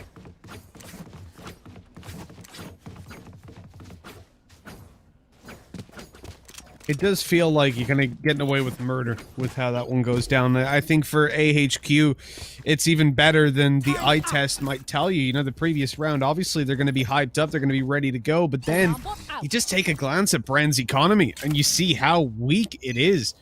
They've got pistols to come through into this round. And I like the idea of going straight towards A. Jet ultimate pop. They just negate that one-way smoke straight off the bat. They're going to be slowed down a little bit. Right, but they're not going to be deterred. Still going in for this opening. There goes the flash through. Reyna providing some sort of room for her teammates, but nothing capitalized on afterwards. She pushes out. The Jet still hiding up behind, which is the ranged fight. And there you go. Dubstep wins it. Gets up into heaven. Controls that little bit of ground, and now they're happy to just play on the side itself. Oh, nice shots from Rainy, though. And there's still another player underneath. The thing is, that one player got detained, but will they actually expect him to be underneath? They are still going to check. I like that. I thought they might leave that place open, but it's Rainy with the retake. That is super impressive from him. Again, these are sort of fights that we're seeing them take, which, I'll be honest with you, Mitch, they shouldn't be winning. Like, they shouldn't be able to just, like, him individually, just facing into two players waiting for him, and he just gets both headshots. And then the player underneath, who I actually think that was quite a smart play from Dubstep. It might look silly, like being detained, but normally if you're being detained, you expect that player to have been trying to flee the site. So you might not think to check underneath, but obviously on the side of AHQ, they did do that and have put themselves in a fantastic position. Looks like there's a lot of depth to this squad as well, like Milk, Io, Rainy all performing to a very high standard. But you have to remember Hero just a couple of rounds ago, getting some crazy headshots. It looks like they have found some real talent.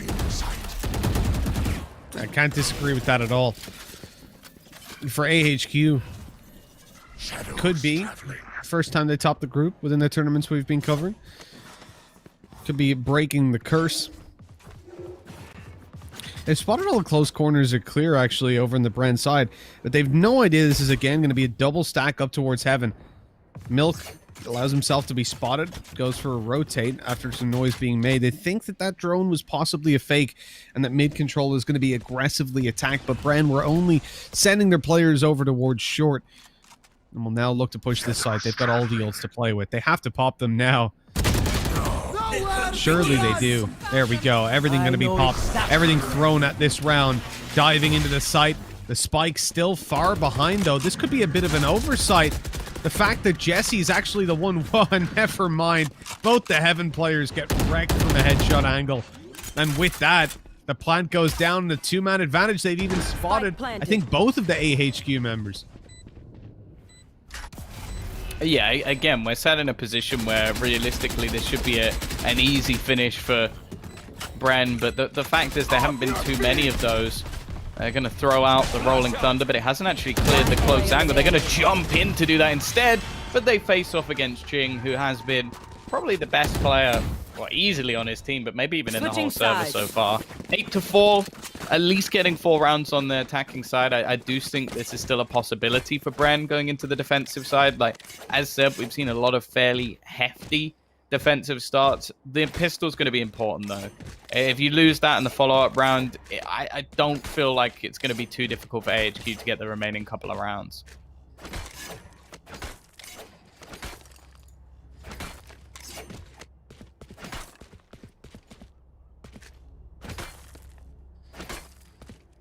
I think no matter what, if you win the pistol, sure, the game is probably in the bag. If you oh, that's an angle.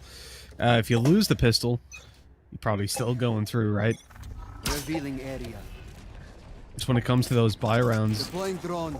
that so far HQ been Solomon said that you see a lot of rounds for the attacking side. Well, here's the opening. Milk sacrificing himself, throwing himself on the sword so that his teammates can have that advantage to pull on through and trade out, getting the site, getting the spike plans, a man advantage in play. Spike planted. The AHQ side, well, they said the game is pretty much over if they take this pistol, and it's not looking like they'll lose it.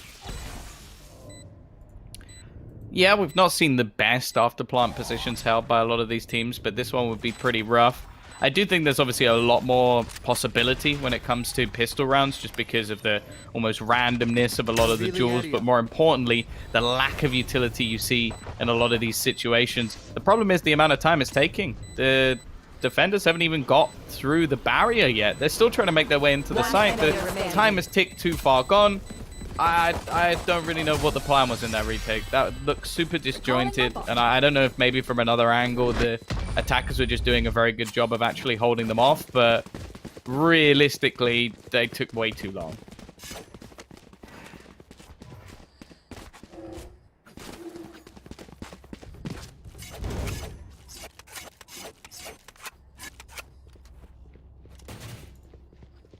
Here.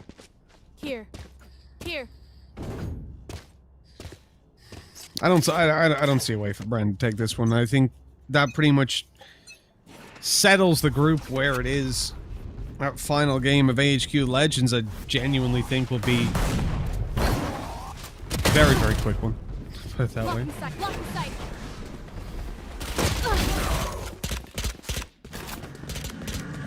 You see just domination on this round, as you would very much expect. And for Bren, considering you know, Spike planted. they have one more chance. I like those shock darts. You have one more chance to really get this done, to stay in the game. It's going to be tough. It's going to be a... He's not managed to sneak around that, has he? No. Oh, No, he's he had to destroying it, break okay. Was wondering. And he's dead. And he's gone. I like how Io just turns around and goes, "What are you doing?" Breaking my turret.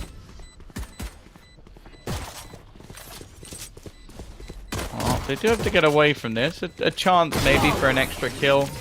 Never mind. That is a nice little tap with the classic, and it is going to be a 10-4 scoreline. Now, they didn't actually invest much into this round at all, so we could see a couple of rifles bought up alongside if they really wanted to. But the fact is, AHQ can very easily play this one as a bonus round. Come back in the next with some extra weaponry. Again, we'd talk about this one if Bren were to lose this. Yeah, it's already GG, but also it would be an atrocious round to lose just based off what their opponents actually have. Is Kant not even going to buy any armor? I was about to say that might be a little bit of an oversight, like a bit of an extension. It's not really necessary. But here we go. It's going to be the take of long. Ching already going to get tagged down the ground, looking to be fought for. I'm not sure that's the best place to take a stand. You know that they're going to have some weaker weaponry, and that is madness.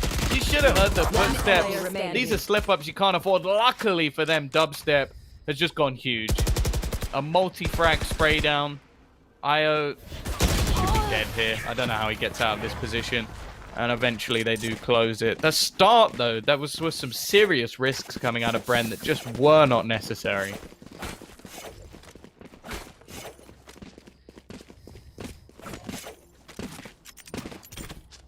Oh, this is a nice spot.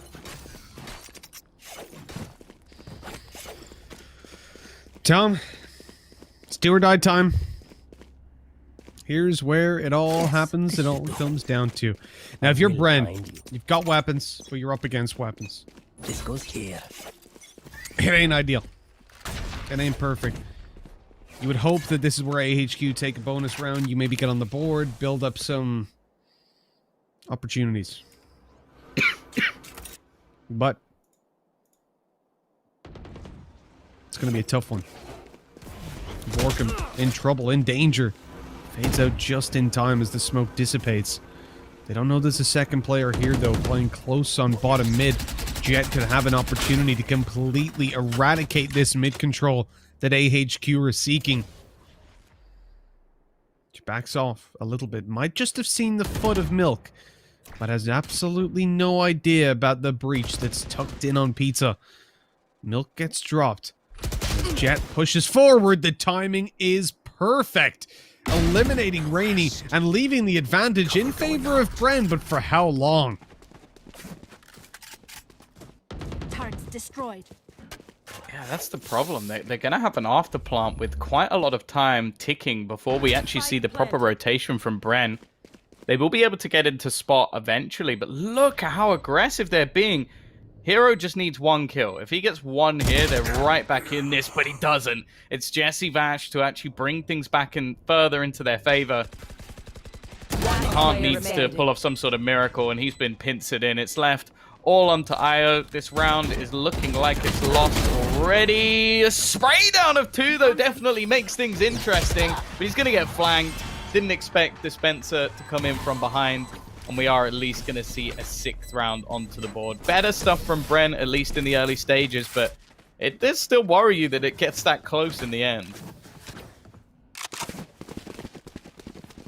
I mean, it has to, for sure. The fact that we end up in that tight post round, it kind of tells you that eventually AHQ will take it across the line, right? Or at least they'll come down close. So it's time to step it up. It's time to really get it done. And I think, you know, sitting down in the position of Bren, they'll feel threatened, but this should be confidence building time. Because it wasn't a bonus in the previous round, they don't have a lot of money right now. That means that they've got weak weapons, and you can see already those fights are going cleanly towards the Bren side. The two-man advantage. The ultimate pop from Milk is a little bit disappointing for him that two of his teammates died so quickly. Because obviously now, you've popped that ult and the chances of winning the round have shot down.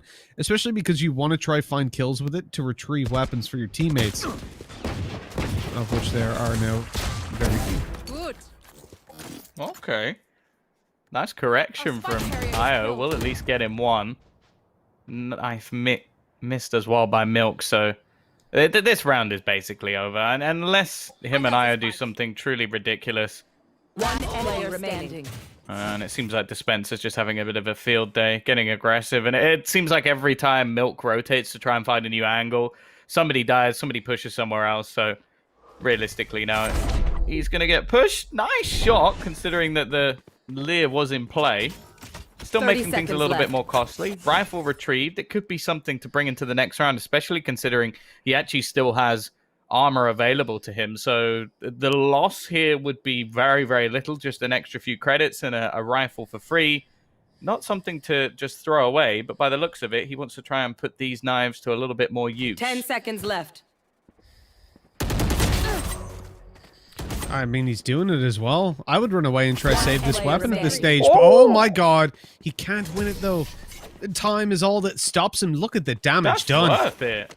Absolutely, that's worth it. So much in so little time. As Bren, 3 rounds behind, but their economy has taken a big hit. And again, an opportunity for AHQ to at least climb up to 12 if they win just this one here. And the problem I see, though, is even still, like, sure, the economy damage is nice, but until they actually win a round, all of this is worthless. However, I'm looking at the ultimates currently available, and that lockdown is something that it just gives that edge over to this attacking side, at least for one of the rounds. Now, bear in mind, they only need to win 3 more. I do think that this is very possible. I said it at the end of the last half. If a pistol win comes up for the side of Bren, that they very easily could turn this around on the defensive side, just because of how defensive we see this map come up, and how defensive a lot of the maps seem to be at the moment for the region of Asia. I think we're seeing a lot more defensive comps, although it does happen across the world on this map in particular. Whoa! Okay. Nice reaction shot from Kant. I thought he was dead for sure. Instead, he just goes walking in, finds a double, opens up this A site all on his own, and well, I guess if you've got individuals like this, you can drag yourself through any attacking side. However, Dispenser, he pops the Empress. He knows how important this round is going to be, but a counter Killjoy ult, and they have nothing they can do about it. No Hunter's Fury to wipe it out from afar. They just have to wait. And wait they shall. Placing swarm grenade. Turrets destroyed. Eventually, it's time to move on forward, and oh, this is dangerous. So Ayo and the Omen both peek off the back of that blind, but luckily nobody's nearsighted. Hearing players start to step towards the door, seeing one up above, they know where they are. The info is there to play with, still conscious of the player coming behind, but in fact, he's already moved around, and it's done!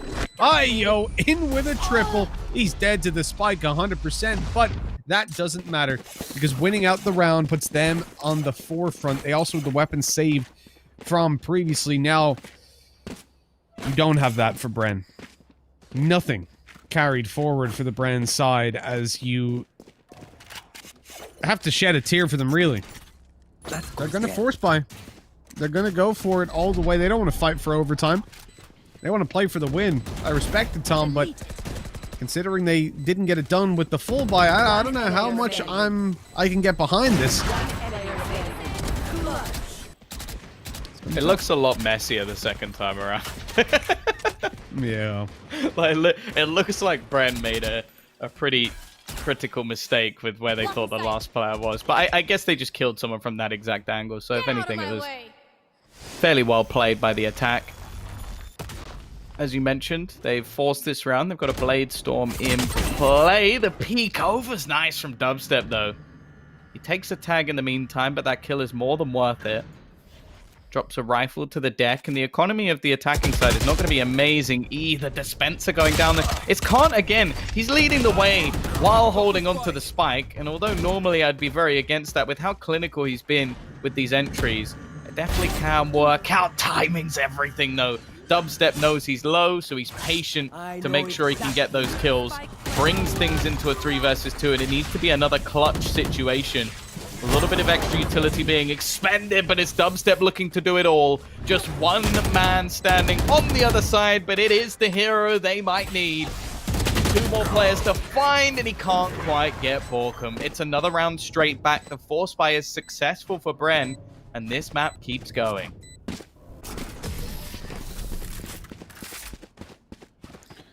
I have to say, you know, you're sitting down in a round like that, it takes balls to go for that full buy. It takes balls to rush into the site, and yet they're able to get it done.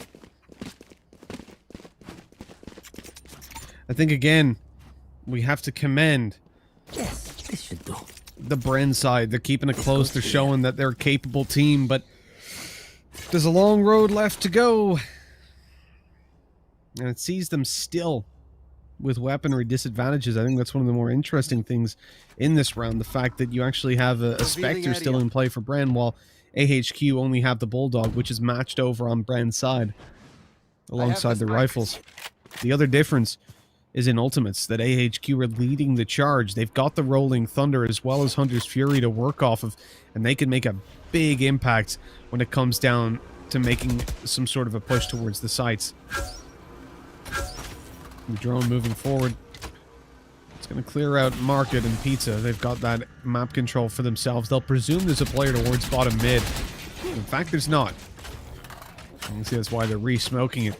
Breaking the door, stealing the information away as they look to push to A, but those players on Bren haven't been forced away.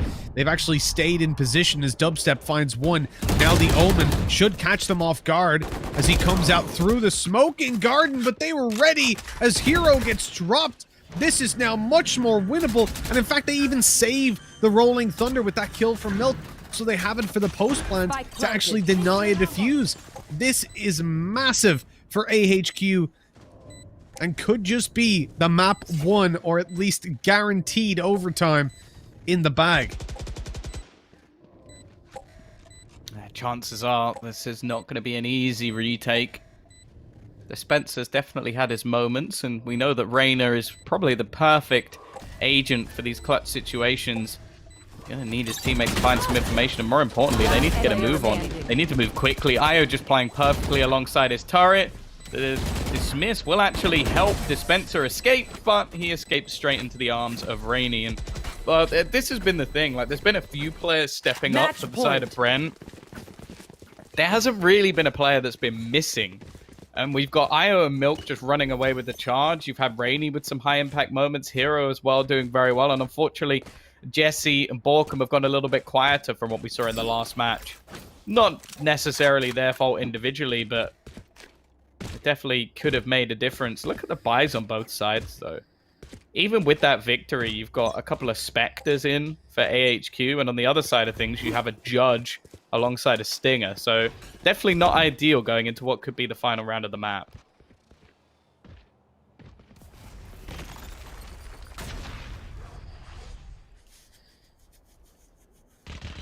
It's not ideal at all, is it, Tom? I think you're being a little bit rude to the Bren boys there. You said going into the final round. It's only the potential final round, Tom. Come on, don't do him like that. Off your feet! That's not good. You're badass. That's not a good start for them, though. They've just been racked on A long, looking for control over the site. Not gonna lie, Tom, I can't see a thing. Can you? No, mine's frozen. Okay. Well, we'll let you enjoy it. I hear the spike, so the spike is at least planted, and AHQ are looking for those post-plant positions to win out. That's all I can say. Oh, I think mine's slightly back. Borkum looking to try and get in on the retake. Both players left completely blind, but he turns and takes the head clean off of Milk. The jump in as Jesse manages to find one more. It's left all onto Hero once again. A 1 versus 3 gets the first and second. There's only one more man, and Borkum's low on HP. He's gonna be able to get the kill, however. Does he have enough time? I don't think he does. I think the spike's going off. It's going to be ridiculously close, but Attackers AHQ win. will take themselves the victory. A nice hold in the end from Hero, and AHQ are going to get themselves their first win on the board, excluding the defaults. Of course, this does now mean that Legends' fate is in their own hands. If they win this match, we go to tiebreakers. If they lose this match, AHQ top the group, and of course, Bren go in through in second. This is the thing for AHQ. This match secures them top of the group if they win, and it secures them more games if they lose. It secures everybody more games.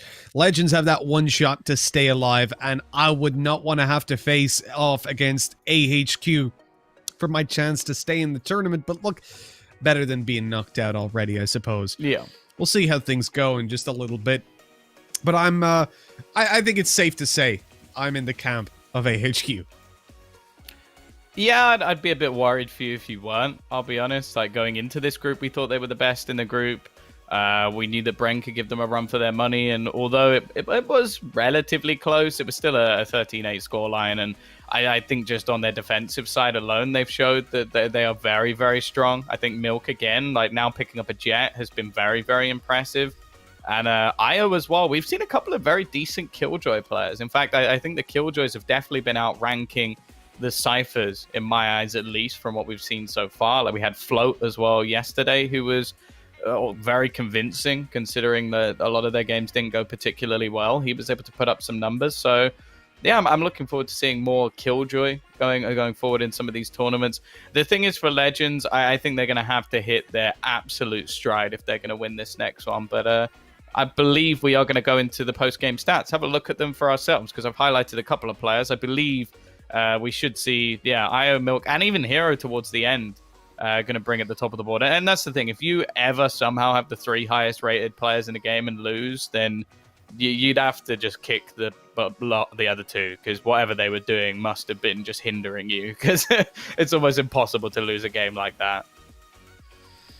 Pretty much. Yeah, I mean, the reality is, even if you just look at the frags that they have, it's so far ahead. It's so heavily favored over towards the AHQ side that you can't really lose that game. I think, again, though, you have to be realistic in your expectations. Bren didn't come into this as a team that we thought would beat AHQ. We said they're the favorites atop the group. They're topping the group, at least if they maintain on this track. So it's nothing negative said against Bren. There were a couple of rounds, a couple of decisions that didn't seem to quite add up. I think, in particular, I wasn't a massive fan of Dispenser playing that Reyna. I think that there were too many individual attempts for him to open a map control that he just didn't win. And it can work against someone like Legends. It could work against some of the lower teams, but AHQ, they're a team that will punish you. And on an individual level, you have to be in a position where you can more consistently play off each other. Although I do think that he made that read moving into the latter stage of the map and realized, you know what, this isn't working playing solo. I'll work with my team, especially on the attacking side, and just too little too late, really.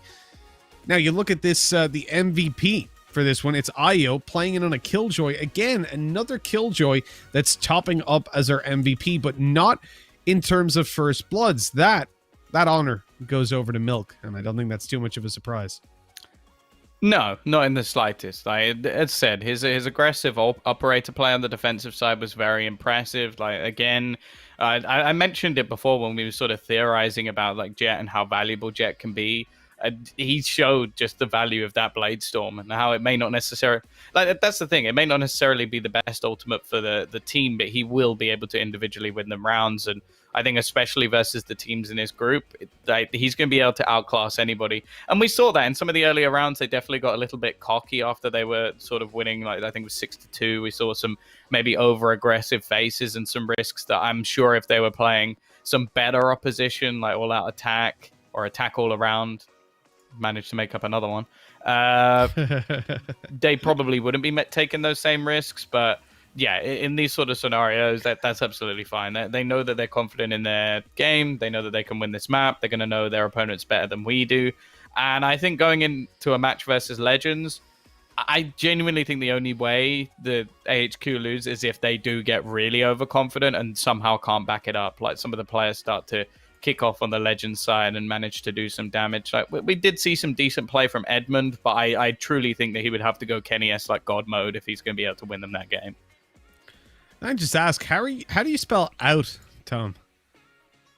All out attack. That's not an A. I hope you know that. It sounds better. All out attack. It sounds like a good name. So that's probably why it rolled off the tongue a little bit better. Yeah. But we've got only Well, look. one word. We've got all attack all around. Dear Lord. See, all around attack even sounds better. All right. Okay. Well, you know what? I'll send this on to their org and tell them. You know, Tom disapproves, so you need to change. But we're looking at now the final game of the group and what will decide if AHQ go out on top or if we're going to see Legends actually still have some fight in them and keep things competitive within this group, putting us down to some tiebreakers in a little bit. I'm really excited for this game because I think AHQ will dominate, and I'm excited to see if Legends have got something up their sleeve when it comes down to a different map. Maybe their weakness was bind, and perhaps we'll see something very different from them, depending on what map we get. I doubt it, because as individuals, they just seem to be switched off in some of these games, especially decision-making in the end. But we'll see how it goes. Tom, I think it's time to go to a break, take a breather, and come back and take a look in depth at this AHQ versus Legends map. That will be coming up in just a little bit. For now, though, we're going to go to a break as Tom has disappeared. Who knows where he's gone. We'll see you guys in a little bit.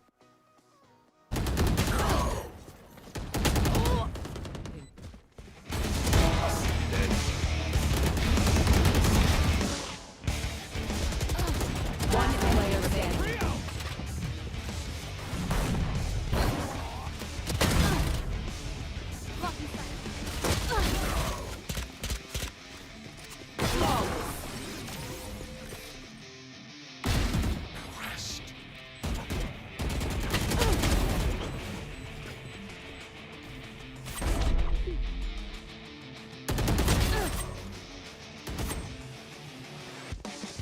One player remaining.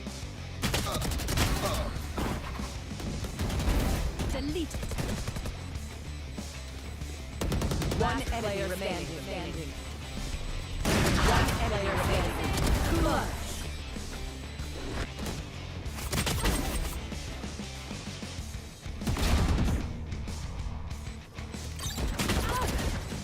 One player remaining.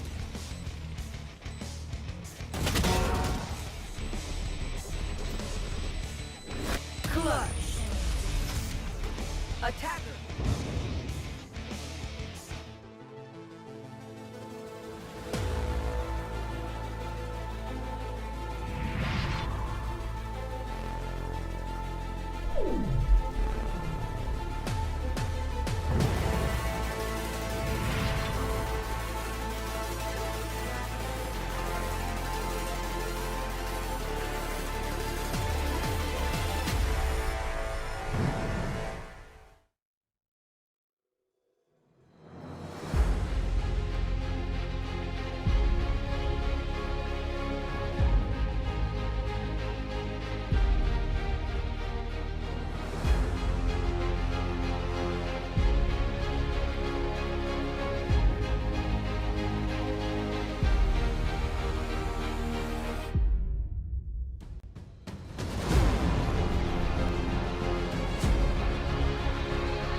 built a dog out of sticks and twine. I can call you master, you can call me mine.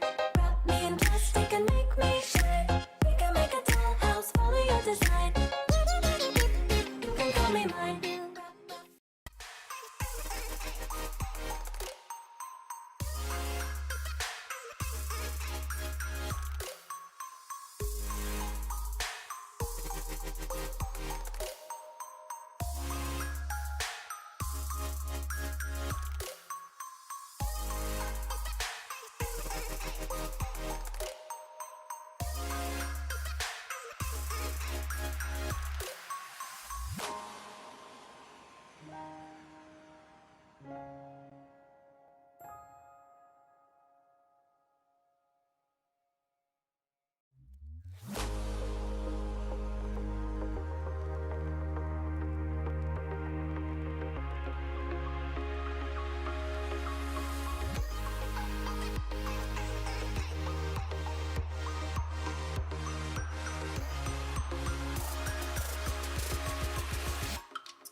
Welcome back, folks. We're ready to go, ready to roll with the final game of the day. Potentially the final game, I should say, because there is, of course, the potential for tiebreakers.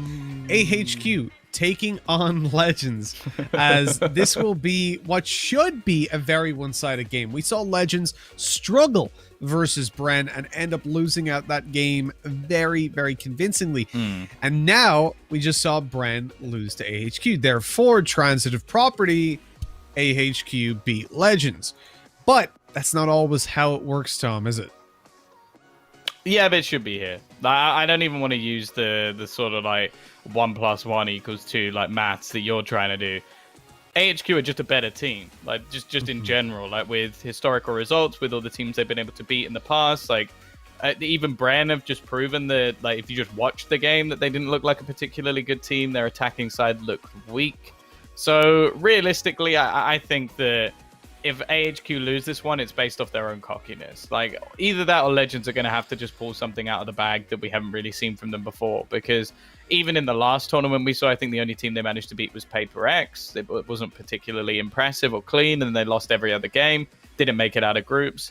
AHQ and Bren, on the other hand, are two teams that, even if there was 4 teams in this group, we would still be looking at them to make it out of the group. So the Legends are going to have to pull the biggest upset we've seen so far, and that includes only one word getting kicked out of the tournament yesterday. So I'd be very, very surprised. I don't even think there's really like the excuse of like, oh, but what if it ends on this map? Because we've basically seen AHQ. They got 70 win percent on Bind, 58 on Haven, 67 on Split, and well, it's just increased. I think it's like a 60% win rate when it comes down to Ascent as well. So although they have a few weaker maps, those are against top teams. Those are losses against rosters that you don't expect any of the other squads to be able to beat, like losing a map to Myth, for example, or losing a series to the likes of Absolute Jupiter or Attack All Round. They even beat Attack All Round previously in the finals here. So realistically, I don't see how they lose this.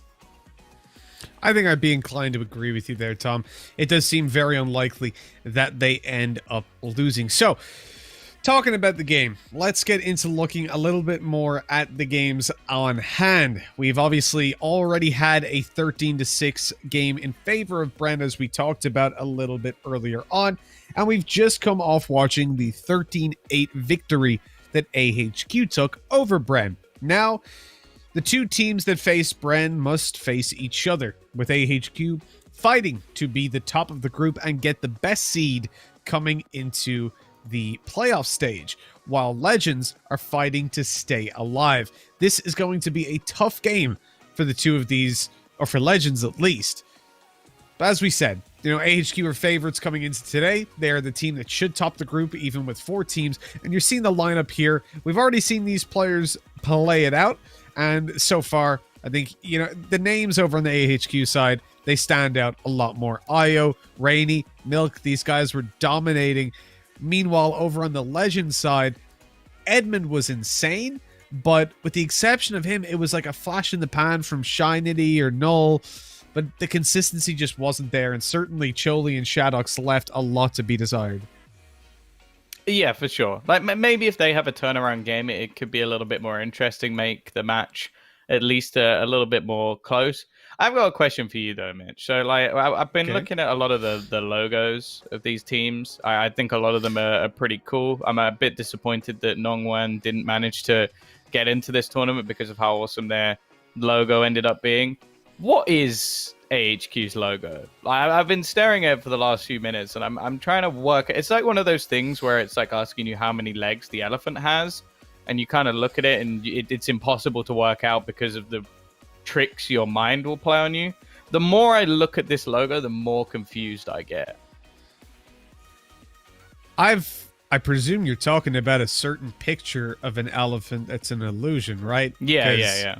Not just any elephant. I've never looked at an elephant and went, shit, how many legs does that thing have? Like, is it 10?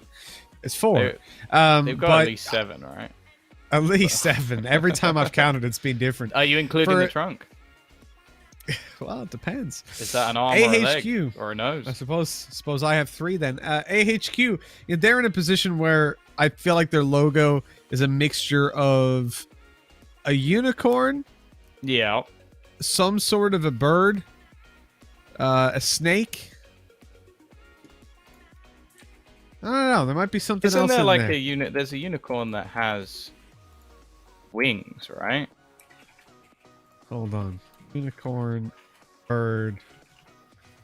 What's Game's ready to go, but we're more interested like Pegasus in what or something. Yeah, Pegasus. Well, yeah, but it's definitely some form of snake as well, right? Or it's really weirdly drawn. I don't know. Maybe it's a thing that we just don't know about. Either way, it's Split that's going to be coming up. As we said, we're looking at the agent selection, and it's already been selected. Only one team going for a raise, which is kind of surprising considering the map that's in it. Io sticking on the Killjoy, which I guess we expect, really. Shadox in on the Sage, looking for some reses to keep things rolling. Now, Choli is the player that concerns me here. He had a really bad game. He got 6 kills, 2 in the first half on the defense, and now coming into what? Oh, he's playing A. Okay, a little bit of a mix-up. So I'm thinking B is a choke point. You have to take duels. On A, he can play a little bit more mind games and try to positionally take the edge, as well as having support from Null. So I actually like the setup that they're going for. The only thing is Edmund has got a lot of pressure on his shoulders and holding down that B site, but from what we've seen of him so far, he's capable of delivering. I'll be honest with you. I think in these sort of matches, or when I think of a good Cypher player on this map, they don't play one site. Like, the best Cyphers in the world play all over the map. Like, they will consistently change where they put all of their trap wires. They'll consistently, like, move them, maybe put them in ropes some round as a bit of a catch-off. and then have these switch ups all the time. Like, that's what I want to be seeing. If you're a static Cypher, I think it's too easy to read. Nice start from Shadox, though. He's going to get on top of the wall, start things off with a pick, and Milk about to come under pressure. Now, I mentioned going into this day that I remember Milk playing very well when it came to the Raze, and in this situation, he's back on it after being on the Jet in the last map. So they're actually going to be bringing in both, allow him to play potentially a little bit more freely. Now, there was some initial damage done to the defense, but they have been able to, of course, use the healing orbs available to them. Much more effective as well if you use them on a teammate rather than yourself. A nice patch, I think, from Riot to stop those greedy, selfish Sage players who just like to heal themselves in those sort of situations, Mitch. And, yeah, in a 4v5 situation, 40 seconds left. There's an awful lot for the attacking side still to do here.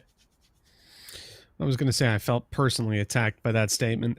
AHQ moving in towards the B site, and they're going to get the opening, but Shadox very quickly trading back the right-click classic. Good for some damage, but not all of it. Flash through to upper, but 2 players on site, cleaning this round up. Rainey's got it all to do with 20 seconds to get down to the site. A flank coming in through B main as well, which might not be expected. No time really to get back into this, and doesn't expect Choli to be there already. 1-0 as this round does go to Legends. They get off to the start that they needed.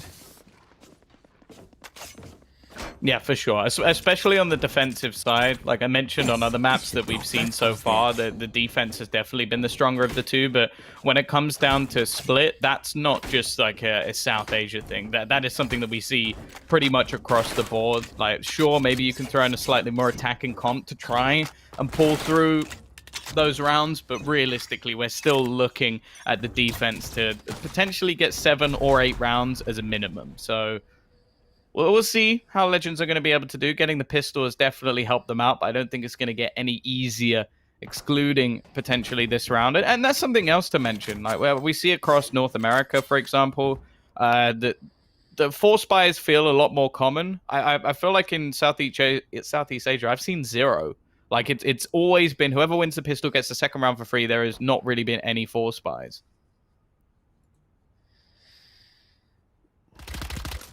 It's very much a thing of confidence, but I think in this game, not 4 spying is the right call. I'm almost 100% down with it. If you're the team, though, that thinks, you know what, we're going to absolutely demolish these guys, then you go for it.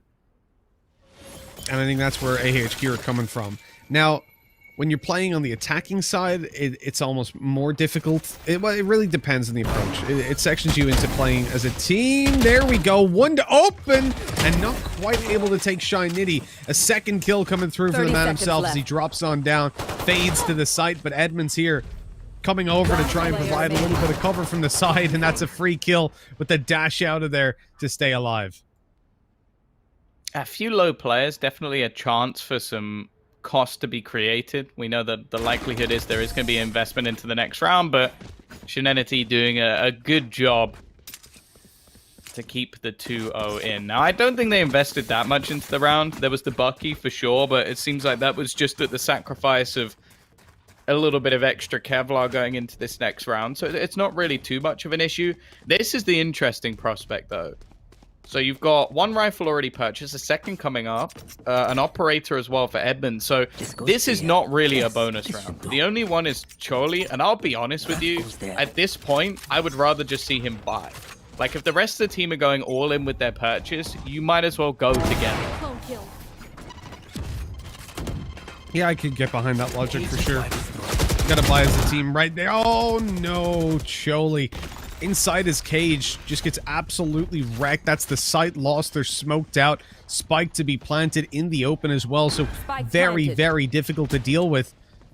They have to completely dig out these attackers. Ooh, I think that they still have a raise nade as well. There's a lot of utility anyways because they took this site so quickly.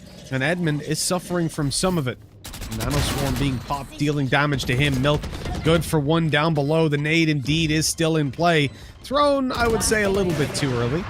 And things get a little bit awkward now in the 1v1. He's known to be up close and swings into the operator as Edmund takes the frag and the defuse. A 3rd round for Legends. Tom, it's looking a little bit difficult for AHQ. this is gonna be something just random and off topic, but I decided. So obviously we've got someone in the server called Hero rather than Sen Hoachik, however you say it. So I googled his name. It goes to a Steam profile that says, "Hello, I am a pro player for Tyloo Valorant team," which is very interesting. Doesn't seem to be the case because Tyloo do have a Valorant team and he's not on it. But there you go. Something a little bit extra. I don't know if he played for them previously. It doesn't even look like he did. So maybe that's some hot leaks coming through from Steam profiles. But either way, as you mentioned, a very good start to this game, and no, already going to be picking off another one. Legends looking a lot better, and of course we've already mentioned that if this one manages to go their way, they would make a fairly interesting position when it comes to tie breaks, as all three teams would be on 2 wins, 2 losses. Already though, IO doing an extra bit of damage, but it seems like they've done quite well to clean things up, to rectify the situation and leave just 2 players remaining when it comes to the offense. And obviously this is a round where we're not seeing too much invested for AHQ either.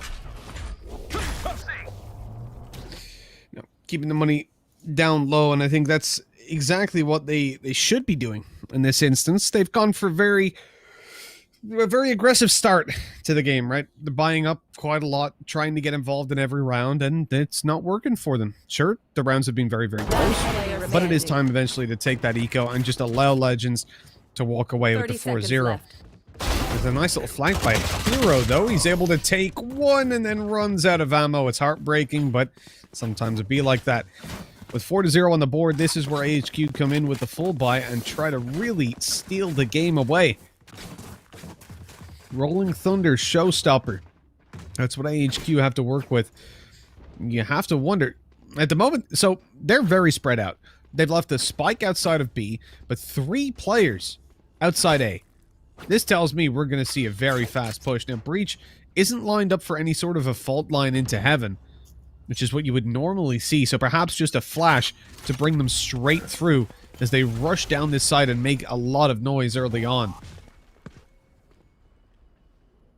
I'm curious what they plan to do next, though, because mid control has now gone the way of Legends.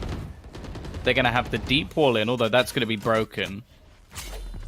A lot of map control currently being taken, however. Milk has managed to push all the way into the upper portions of that A site. Now, there is going to be some information being found. However, with the trap wire being broken, Rainey's been able to get a kill. Now, there is still the operator on the other side, and I think Milk is aware of this possibility. But just look at the rotation of the spike. It's coming all the way back around. However, so is the full force of this defense. There's now 3 players ready and waiting. They've held back Milk for now, but this has also given some time for the remaining players to rotate in, and they're going to have this spike position for almost free.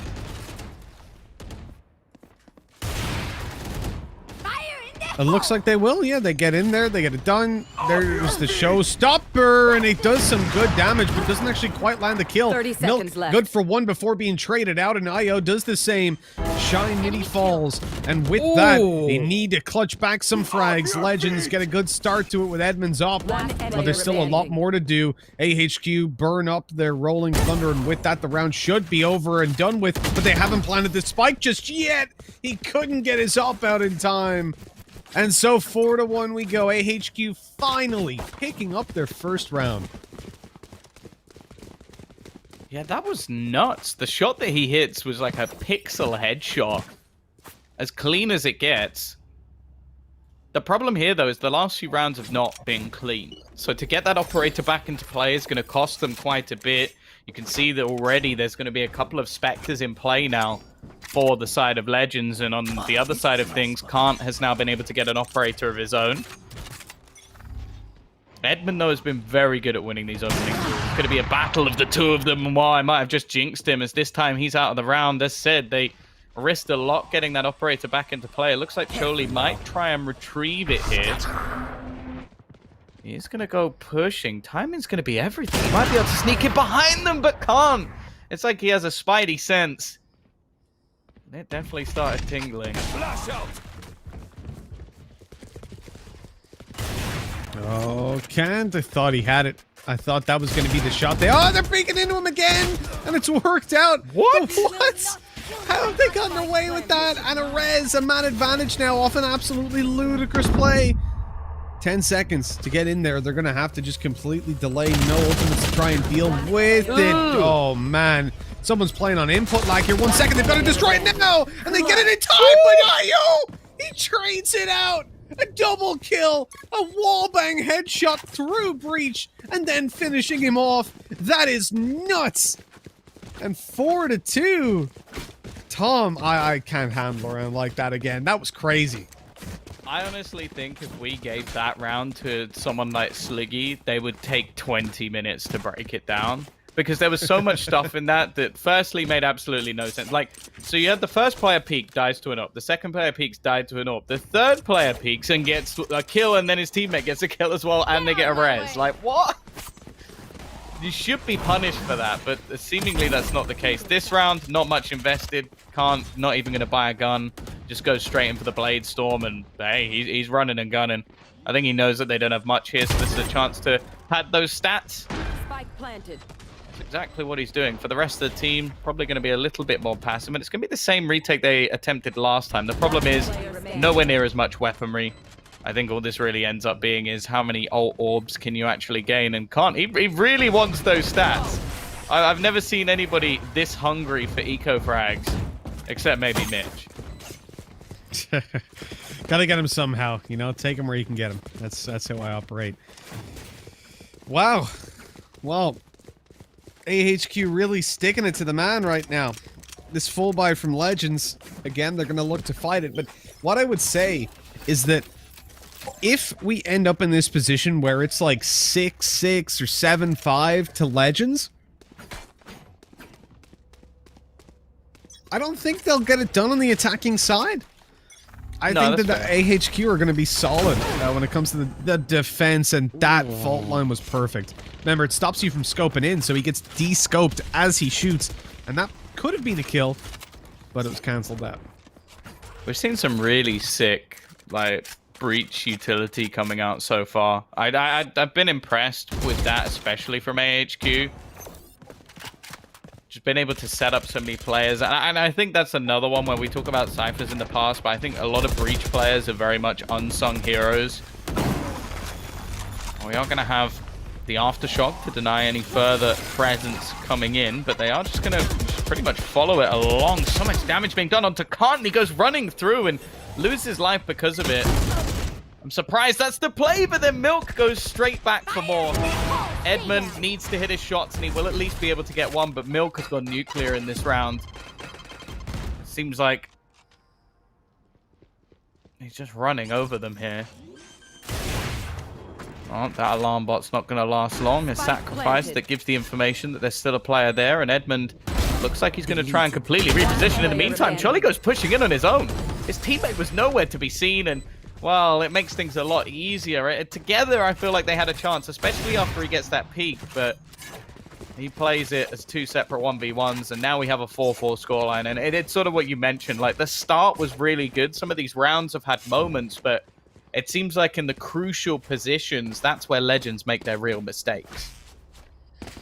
Exactly. Not what you want at all if you're finding yourself into these situations where you can win, but it slips out of your grasp. Really, it speaks to the inexperience of players a lot of the time that you can't perform under pressure or play together in these critical situations. You move into this round, and I would argue as well, Legends have gotten more done than they should have in some situations. Milk, a large push to the A site, but he's too late. Somehow his teammates get it there before him, catching the angle and finding the kill. Grenade keeps those players from pushing through the smoke, and so Legends are again in this position where they're in a 5 versus 3. Retake on the site, losing HP and losing a player. And it's very difficult to really get anything done at this point. Exit's probably the best way to play, but then again, you don't want to be left with just 1k. Oh, this could be huge. It's all down to timing here for Null.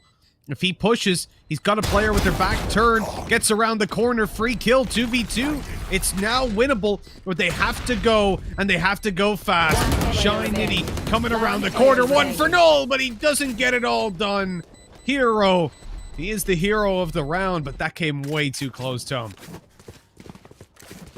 Yeah, for sure. And I think, again, I'm starting to get flashbacks to what we saw in the last map, where although we're still seeing round wins come up from AHQ, I think if they're against, like, someone better, I guess you could say, like a tackle round, I got it right this time, then I think they get punished. Like, that was very, very risky. And again, the player initially walking into the site that Hero ended up killing off, if he spots him first, then that's an easy win. Edmund's now taken that duel every round, and it worked the first time, and since then he has either died or been tagged every other time. I was really impressed with him in the last match that they played, because he was like being that hard carry, but the fact is, at this point, he needs to find some other levels. Like, I spoke about rotational players switching up their positions all the time. I mentioned the Cypher. Jet is another one. If you're a static Jet, unless you're winning the duel every time and your opponent's making the mistake, you can't just keep doing this. And, well, for Kant on the other side, he's just going, okay, easy kill. Attempt 2, easy kill. And they're just handing them to him.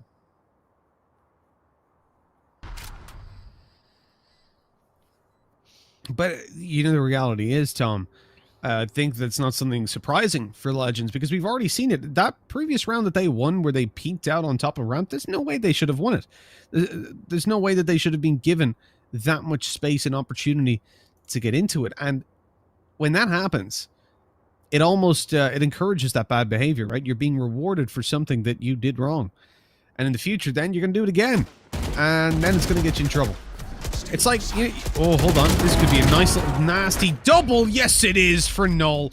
Well handled, well played. He saves the weapon. The AWP in danger, though, stunned with the fault line. And he's going to save it. He gets away. Oh, that's nasty. But you know what it's like? It's like when a little kid is running, right? And they're running near the fireplace or something. And you say, hey, bro, don't do that. You know, you're going to hurt yourself. And they keep doing it, and they don't get hurt. And that then teaches them for the future that they won't get hurt, right? That they can do it, no problem. And then eventually, they do it, they slip, and they die. I don't think that's normally how the analogy ends, I'll be honest. I don't remember that bit of it.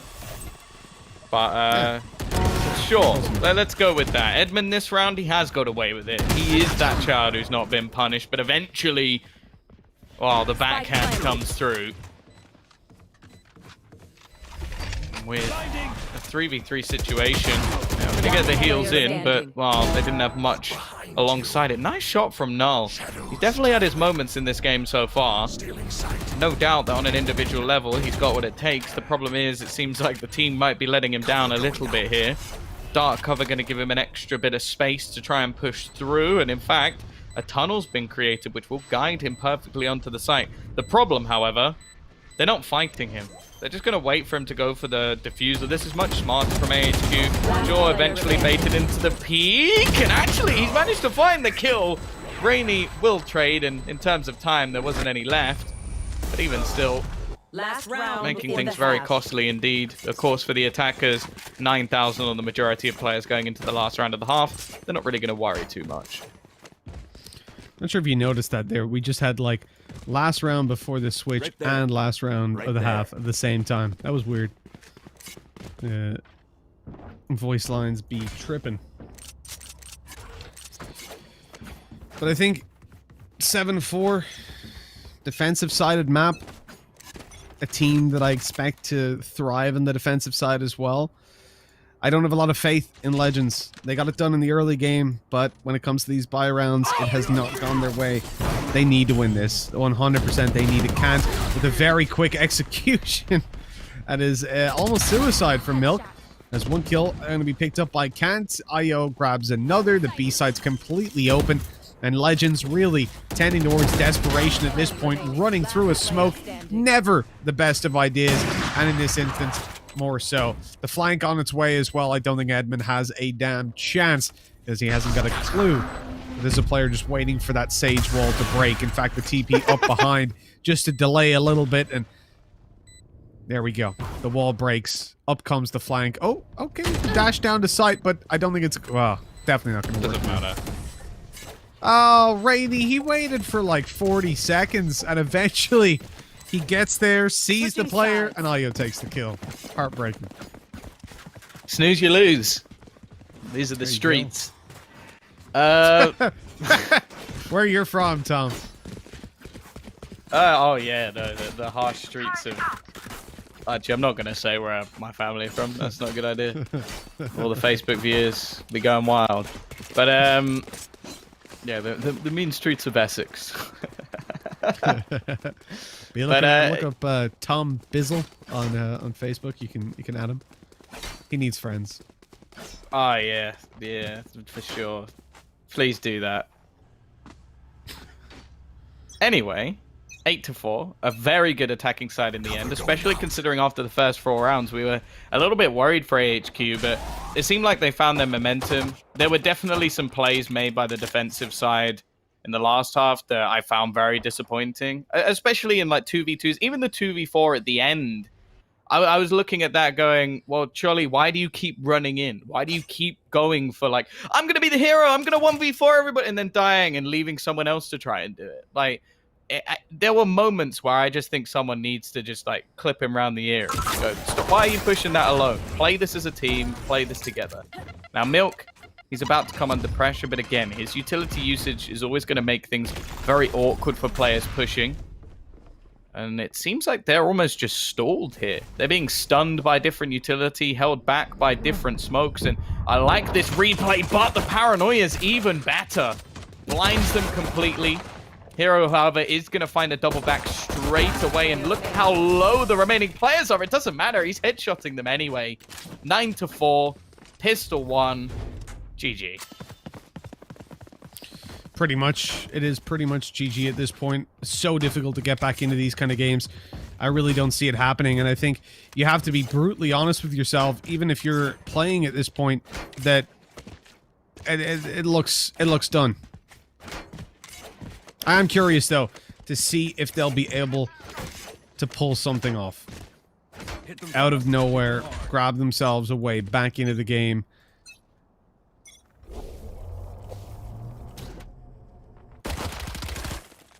We'll see. We'll see. Maybe a miracle will happen and Legends will allow the title roster onto their PC. Oh, the blast pack's through. Not quite deep enough. 1 HP left on the breach, or close enough to it. But he has survived for now. Control over Rope Room as well, swinging into Legends' favor. They can split towards upper A, and you can see the AHQ players have to fall back to watch spawn. They can't allow for that map control to be left completely unchecked. Cover going out. I mean, they've opened up the space here, Tom. Legends have given themselves an opportunity to at least find a couple of these fights, but they're still at a disadvantage no matter what happens. Ready. We start to see the cleanup crew coming in, and they're about to run into all of the utility just set up by Ayo. This is a pretty audacious angle to start and try and fight with the frenzy, but I guess he's got the support. Bit of damage done at the end, but doesn't really matter. 10-4, double digits hit, and now we get to see if at least they can win themselves versus what will be a bonus round for AHQ.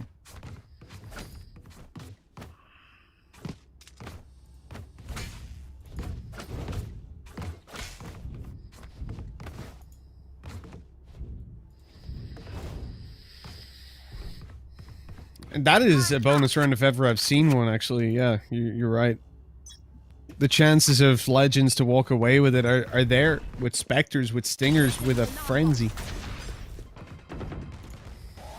But if you lose this one, you might as well just leave the server. They look for mid control, but so too to AHQ, and they've gotten up close. One player tucked in the corner. That's where these weapons can do the most damage, when they're left unchecked, when they catch you off guard. 4 players in mid, aggressively taking the control. Legends have an Omen separated from the group over towards the B side of the map. And it's that Omen that's in a lot of danger. He will start to move and rotate towards spawn. Oh, no, he's going forward. Oh, he's going to mid, Tom. He's making me nervous. He's not going to push mid, is he? He's going to push mid. He's trying to lurk, but they're waiting patiently for him to move forward. That's They've got Omen bigger going problems. down. I'll They've be lost honest. 2 players. They're Oh, losing jeez. to a frenzy. Message sent. 2 of them have just died to a frenzy. They had rifles. Oh my goodness. Even if they bring this round back, this is just painful. Shadow is doing an incredible job to at least try and 30 make that seconds possible, left. but that was a killjoy with a frenzy on the site that almost manages to solo win them the round. Now the other players actually have some weaponry. Khan with another one. The wall goes up, but they can get around this. There's definitely a gap. They peek into it. I feel like that should have been expected. Rez even comes through. He got so many kills, he could at least get the Rez, and Shadow's gonna ace the round. It shouldn't have been needed in a round like this, but thankfully, he is there to save them.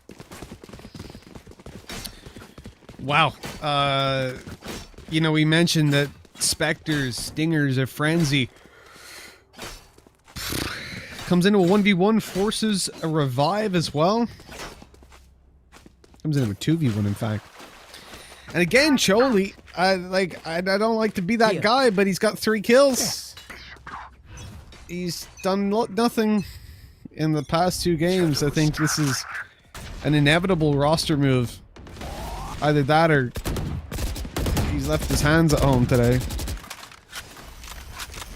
Although he's at home as well, so I suppose you could just get them. You could just say maybe his hands are busy with other things. I prefer my one. You know, it's just hungry. Well, back to business. Rifles out in play. Milk styling. And I think they've realized they probably should have won the last round, so they're just going to go ahead and take this one instead. 11-5. Remember, the last round was also fairly costly for the attackers, so financially, this is not going to be a good place either. There's no good decision here. Either you force, you will have a bad buy for 2 rounds in a row, or you save and you basically have to play for overtime, attempting to win 7 rounds in a row. Here. Those sound like great options.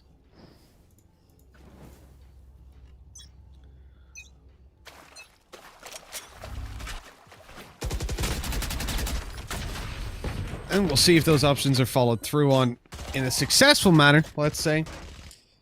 Because they have gone in for that force buy. And will it work? Probably not. But let's see. Hero in a little bit of danger, taken down by a classic. Okie dokie. Doesn't get greedy either. Doesn't go looking for that weapon, and instead it's going to be picked up by one of the AHQ members. Milk. And they're going to look to push towards this site. The problem is, those weaker weapons with those pistols, getting the damage done at this range is going to be very difficult, and there's 2 players to deal with. What is going on? They keep both look. There's 2 of you. One of you watched Heaven. The other one watched. Like, why do they both keep switching? It makes no sense. Somehow it's gonna work out amazingly. that was almost. That was almost like one of those videos, you know, when someone's like recording their pet without their pet knowing, and they like look at the pet and the pet looks away, and then when they turn away, the pet looks back at them again. That's what this is. Like, I look Heaven, then I switch, and you look Heaven, and then it just doesn't make any sense.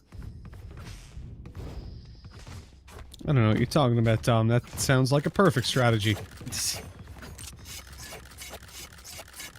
Gotta keep yourself awake and guessing. But no, it was definitely unusual.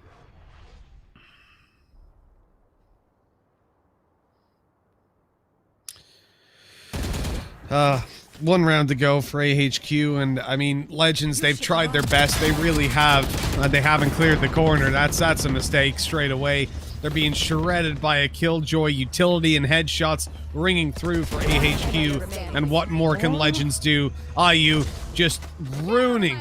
As he knows the other player has fallen back, everything's coming. So sick. He had a Jettle, the Blade Storm, the Showstopper, and a bullet to the head. It was a pick your poison, and he didn't even get a choice. That is the end of the game and the end of today then, because that means AHQ have topped out their group, finding themselves the top spot, and as Bren had already beaten Legends, they take position number 2. It all resolves nice and neatly, Tom. Yeah, it is. And yeah, it's one of those situations. Obviously, it's disappointing when one of the teams is gone from the group. It does make things a little bit more clear cut in terms of like, okay, it's basically just if one team wins 2, that's it, done. So a little bit unfortunate for Legends. Like maybe there was a chance that one of the other teams upset. They could have got a win here and there, but realistically versus the 2 teams they faced off against, they just didn't match up. They weren't of the same caliber, and it's a shame for them to be out of the tournament so soon, but realistically, I think they've got some serious work to do. Like even in rounds where they had inherent advantages, they were throwing them away, and some of their players just had the same intent to do the exact same thing every single round. And I mentioned it at the beginning, like the need to be dynamic on a map like Split. Like it's one where the defense has a big advantage from the get-go anyway. So to sort of sit there and just be like, okay, we're just going to do the same thing every round. Eventually, a team like AHQ are going to cotton on, and it took them 4 rounds, and then they pretty much didn't lose one since then. Which, yeah, that's unacceptable. So definitely a long way to go for this roster. But for AHQ, they've looked very, very good. For Bren, they've definitely shown that they can compete, and I actually think that Bren could be one of the ones that go a little bit deeper into the playoffs, especially considering they can't come up against AHQ for the earlier stages of it. So that gives them a good chance, and I like their team as well. Yeah, definitely. Bren are not a team that will be absolutely wrecked by some of these other teams, although it depends who they come up against. You know, Myth attack all round, or all around attack, as you like to call them, or all out attack. We got many different names. It's a good name. But if Bren come up against TMT, that would be a really close game. I think I'm excited to see a potential matchup. Obviously, we don't know how the playoffs are going to spin out, but we do know how this game we just watched spun out, and we're going to take a look at the scoreboard and see where the players finished. Now, I can guarantee one thing, and that's the Choli's bottom, because he got 3 kills, and that's not great. But the big numbers are fantastic, and again, it's IO doing a lot of this damage. Yeah, I'll be honest, like, normally when we talk about Cyphers, we give them a break because of the role that they have to play within the team. I think his decision-making is awful, and if you're going to be a Cypher, that's not possible. Like, you can't be a Cypher that has bad decision-making, because most of the time you're going to be activating different cages and trying to delay as long as possible. But every single time, it seemed like he was out of the site and just left for dead, and when he went for retakes, he never played with his team. And those are, in my eyes, are both unforgivable mistakes. Especially the not playing with your team part. Like that, when there was a 2v2 with Edmund where he just runs, it was a 3v2. He gets a kill and then just runs into the blender while his teammate's still rotating. Like it just wasn't intelligent play. And that's what you need with a Cypher. You don't need someone who's going to be gung-ho. You don't need someone who's going to be just fighting every single battle wherever they can. You need someone who's going to be smart. And I don't think he fits that role. Yeah, I would be inclined to agree with you. When we look at the MVP of Milk and the entry fragger of Kant. So, in fact, although IO did a lot of damage and got a lot of kills, it's always in the background, dealing the damage round on round. That's where Milk came through. I mean, we saw a couple of times those blast packs going into middle and dealing significant damage, but obviously then he had the patience to fall back and allow his teammates to take the kills and finish things off. So, you have to commend Milk on that one, for taking the MVP with 335 as an average combat score. Well, yeah, I mentioned it at the top of the day that I was like, I remember Milk for his Raze play. He's shown that he's added more to that. Like, he played the Jet in the last map, switched things up and allowed Kant to play the Jet on this map. And I like that. I like the fact that it's not even just that they're switching agents, it's that they're having similar agents within the pool, but they're switching who plays them, which can be quite difficult to counter. So I think that this team is likely to go far. Obviously, it does depend who they match up against in the latter stages, but they're probably one of the teams I look to get towards the semifinals, final, maybe even take the whole thing. So yeah, they've got off to a solid start, much cleaner in the groups this time as well, which was a bit of a worry for them last time.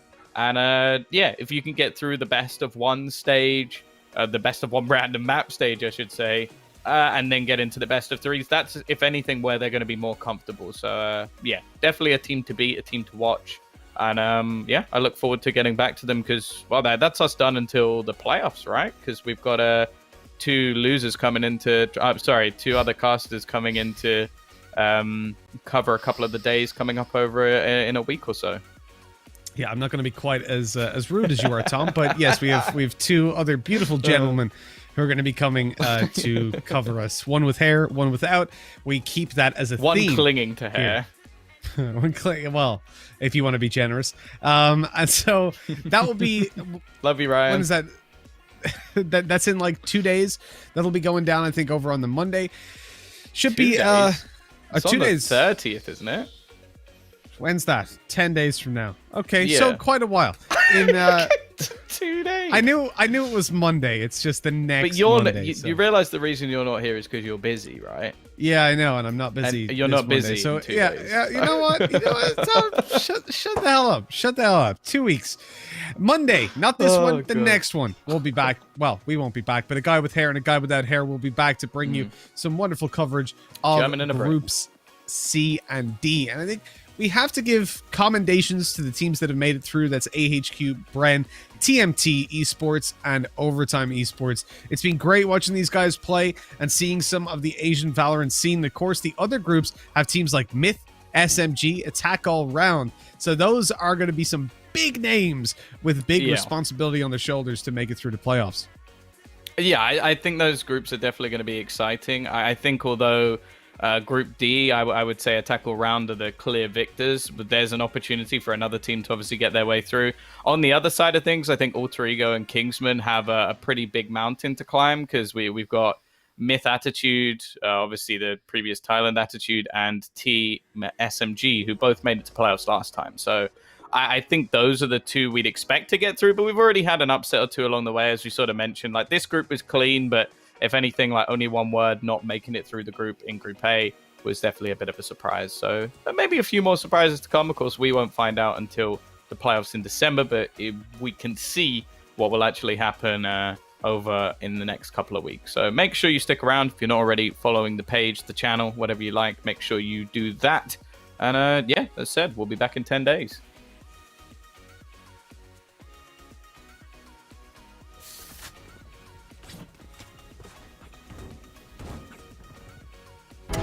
Yikes. One player remaining.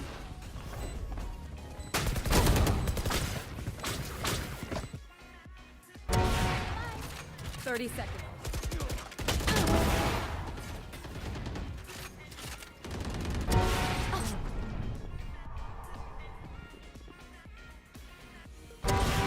Three.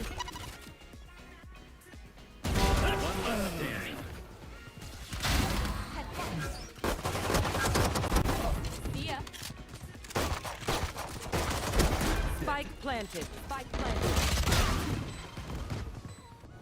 One player remaining. One player remaining.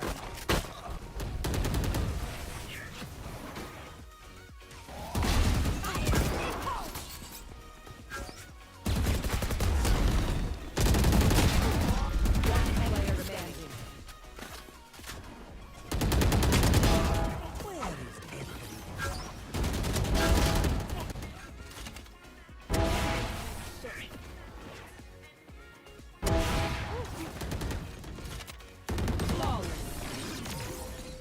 Defenders win. Was that supposed to be a fight? One player remaining. Enemy down. One player remaining.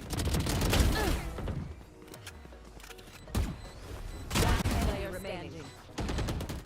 One player remaining.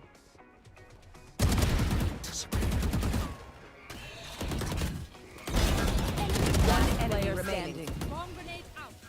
Flawless. Stay down. The eyes are down. One enemy.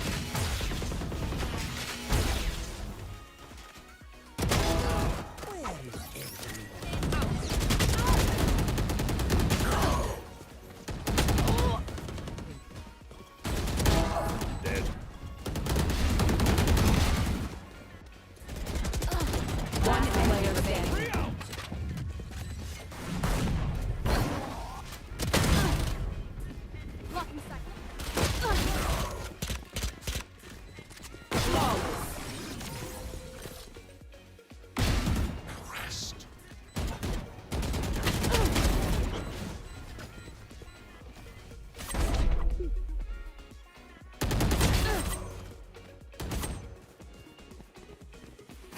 enemy remaining. Delete it. One enemy remaining. One enemy remaining. Clutch.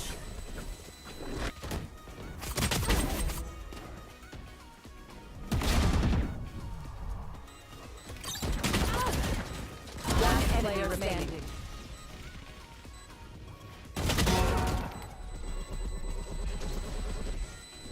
Clutch.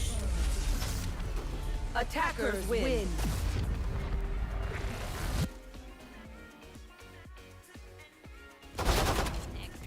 Seconds left.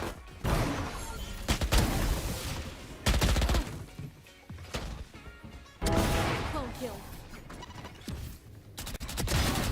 Precision kill.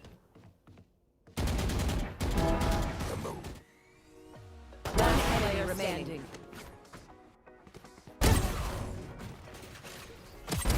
Give me those back. Fire in this hole! Stay down.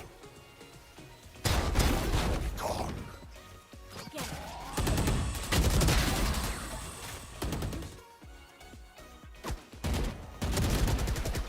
Stealing sight.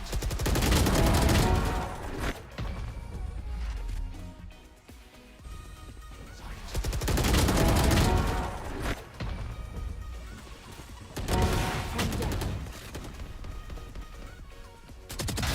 Headshot. One enemy remaining. One player remaining.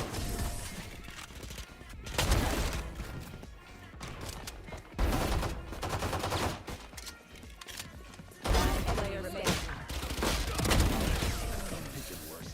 I had this fight. You fought well. Satchel out.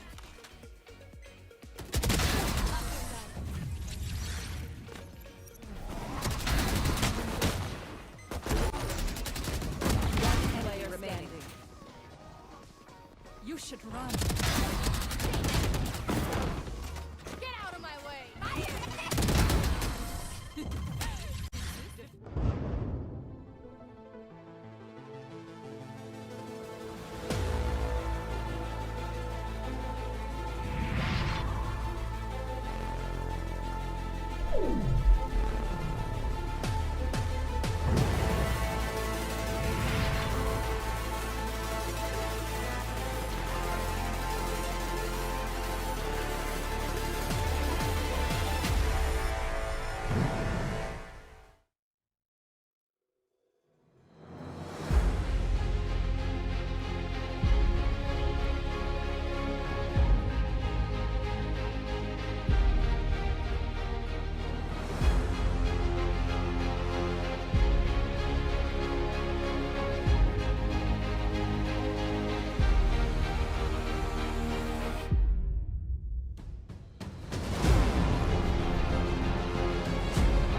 built a dog out of sticks and twine. I can call you master, you can call me mine. Wrap me in plastic and make me shine. We can make a tall house, follow your design.